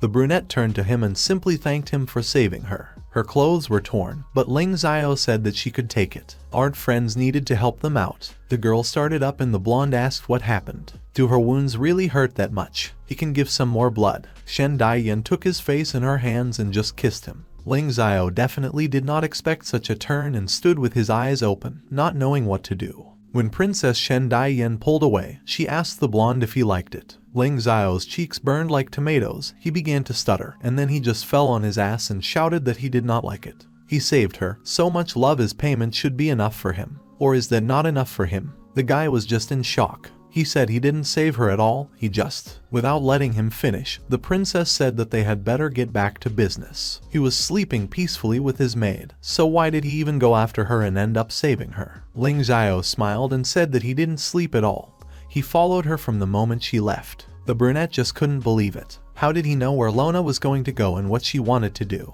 The fact is that Lingxiao already knew that she had been planning to kill Prince Charles for a long time. The brunette did not understand how it was, and the blonde grabbed her by the shoulders and asked her not to worry so much. He will explain everything to her as soon as she calms down. And stop spinning. Lingxiao picked up the jar of Demon Lord's blood again and started pouring it on the girl's wound as he explained that Prince Charles didn't have many guards during the competition, so this was the perfect moment to kill him. Her moon shadow and blossoming soul are too fast for him, and he could not keep up with her. But the guy knew Prince Charles was already there. On this island, in this forest, there is only one way to the silver treasure, so he kept on chasing and eventually managed to catch up with her. Shen Daiyan asked suspiciously how he knew that she was going to kill the prince. Tying a neat bandage bow on the princess's hand, the guy said that he had done his own little investigation about the guys she had killed. All of them were somehow connected with the transportation of people and the slave market. He questioned Caesar, and it turned out that those guys were heavily involved in smuggling. Most likely, her kingdom was doing some kind of business with them, and for some reason she needed to get rid of them. When Da King Holy Kingdom is being smuggled, they need to pass through the High Nuo Kingdom. In the hut of the fact that Prince Charles was watching them, she could not do this, and as a result, the princess needed to kill Charles. Shen Daiyan realized that Lingxiao knew from the start that she was the killer. But how? She couldn't give herself away so easily. Then the guy asked her if she remembers the day when he patched up her leg after the competition. The girl looked at the bow and remembered something. Meanwhile, in the center of the island of despair next to a strange forest, Rosie flopped down on the rock with a weary sigh and moaned that she could no longer walk. She needs some time to rest and sit. Allegra, on the sidelines, simply folded her arms in displeasure, and Caesar looked at the map and said that they were getting closer and closer to the center. It also gets dark very quickly, so they definitely need to make a halt and rest a little, so that later they can move on with renewed vigor. Luozi suddenly jumped up from her already heated stone and snuggled up against the demon lord's soft and large chest. She was so comfortable and soft that she simply could not do otherwise. In her eyes, the demon lord was just an adorable cutie. She was like a kitten. The blonde furiously thought that she was a cat, the most noble black cat of the Scarlet Eye. But of course, she didn't say this out loud, and only gloomily endured all these hugs. At this time, Luozi raised her head and asked her if she knew where Lingxiao and Shen Daiyan had gone. They've been disappearing somewhere for the whole day already. Allegra misses Lingxiao, doesn't she? She should not try to hide everything, because the pink-haired one sees everything on her face. All the emotions and feelings that the blonde is trying to hide from everyone, from Lingxiao and even from herself. She cares so much about him, so why not just take it for granted? Stop hiding her feelings and keep everything to herself. It could end badly. Allegra dejectedly suggested that the guy must be flirting with this Shen Daiyan somewhere, so why should she worry about him? But nothing can be hidden from Luo Jai. She realized that the maid was just jealous of the princess. Or does she really not like Lingxiao? Allegra replied that of course she did not like him, but if she could answer otherwise. But Rosie did not understand how it could be so. She cooks for him, takes care of him, sleeps next to him or on his shoulder, and constantly pulls this kid out of all sorts of dangerous troubles. She's sure she didn't fall in love with him. Allegra snorted.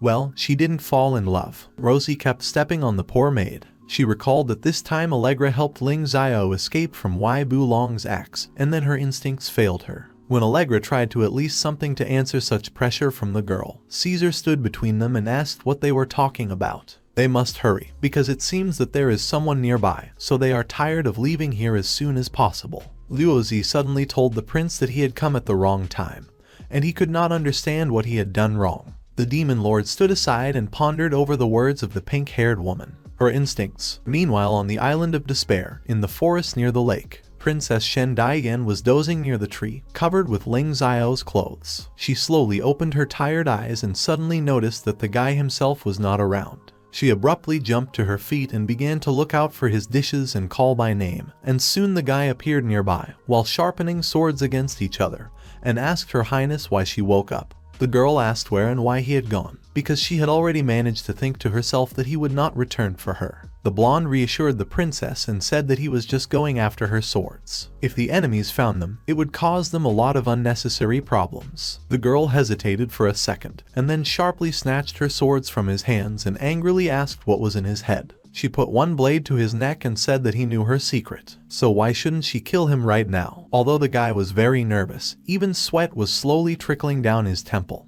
He answered with confidence that she would not do this. It just can't. But Shen Daiyan was not very convinced. Does he really think she won't decide to kill him right there? Lingxiao replied again that she would not. And then Shen Daiyan put her swords back in their rightful place. She's not joking around with him at all. Maybe a bit. From the outside, the guy looked pretty calm. But in fact, inside he was overwhelmed with real fear. He lowered the girl to the ground by her shoulders and said that her wounds were still not fully healed. She should sit down and take a good rest, and they could rendezvous with the others once she had fully recovered. They may feel something is wrong, because the two of them are absent for too long. The brunette just nodded in agreement and asked if he was worried about leaving her alone. At first, the guy did not understand the question and who it was all about. Shen Daiyin turned away with a sigh and replied that she was talking about his maid, Allegra. The guy remembered her and thought that she definitely should be fine. Won't disappear. However, the princess said that he showed how much he cares for her, and the guy replied that she could not fight. And Luo Jai is a little frivolous, and therefore Caesar will probably break his back with these two. The princess did not expect this answer, and only sighed in disappointment. At this time, on the shore of the lake on the island of despair, the Holy Virgin Suyur told the sisters that they were great fellows, that they even built a church on the shore of the lake. Then she turned to her servant Alona and asked her if the view around them was beautiful. Nana began to turn her head in different directions and said that the lake looks quite calm and she can even see all these islands that are in the distance. This view is truly amazing. Suyur was upset that she could not see this beautiful view with her own eyes, and only puffed out her cheeks from slight resentment. Then she turned to her sister, who was standing nearby in a black cloak, and asked her to tell her about what she was doing with this fat ass. The girl in the hood couldn't figure out what Sister Suyur meant, and she explained. They were all Papa Anderson's subordinates, and she thought they would take advantage of this delivery opportunity to smuggle contraband.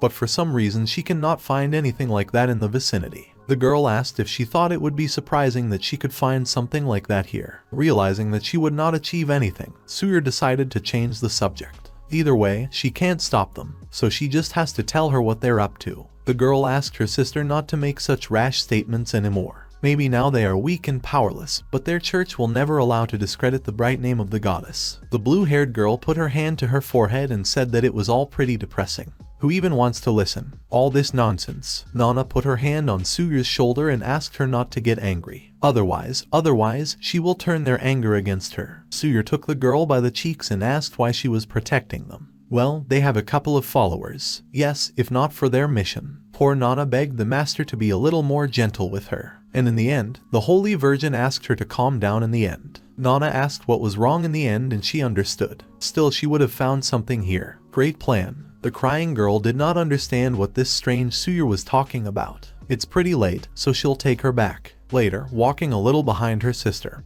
hand in hand with Nana, Suyur said that she always suspected that Bishop Anderson was smuggling, but it seems that she was mistaken. They were delivering fake resources, of course, but the real goods they were trying to transport were the people who came with them. The sister still did not understand what she was talking about. And then Suyur summed up that their true target has always been half-demons. The cloaked girl stopped abruptly and asked if Suyur knew about them too. Nana whispered to her mistress that something was clearly wrong with that girl, and she asked her not to be afraid, because she was next to her. You just need to follow the tracks. That's all. When they entered the church, Suyur said that the priests had recently found out that there are people in the church who secretly perform experiments on people, so they sent her to Neverwinter to investigate. The girl in the cloak replied that the priests were magnificent. They look helpless, but they still control the activities of every church. Suyur asked if they were going to use the people transporting resources to create half-demons. The girl replied that Suyur is very, very smart. Along the way, the girl lit the candles that hung on the walls and asked her to follow her. The girls went up to the stone stairs that led down,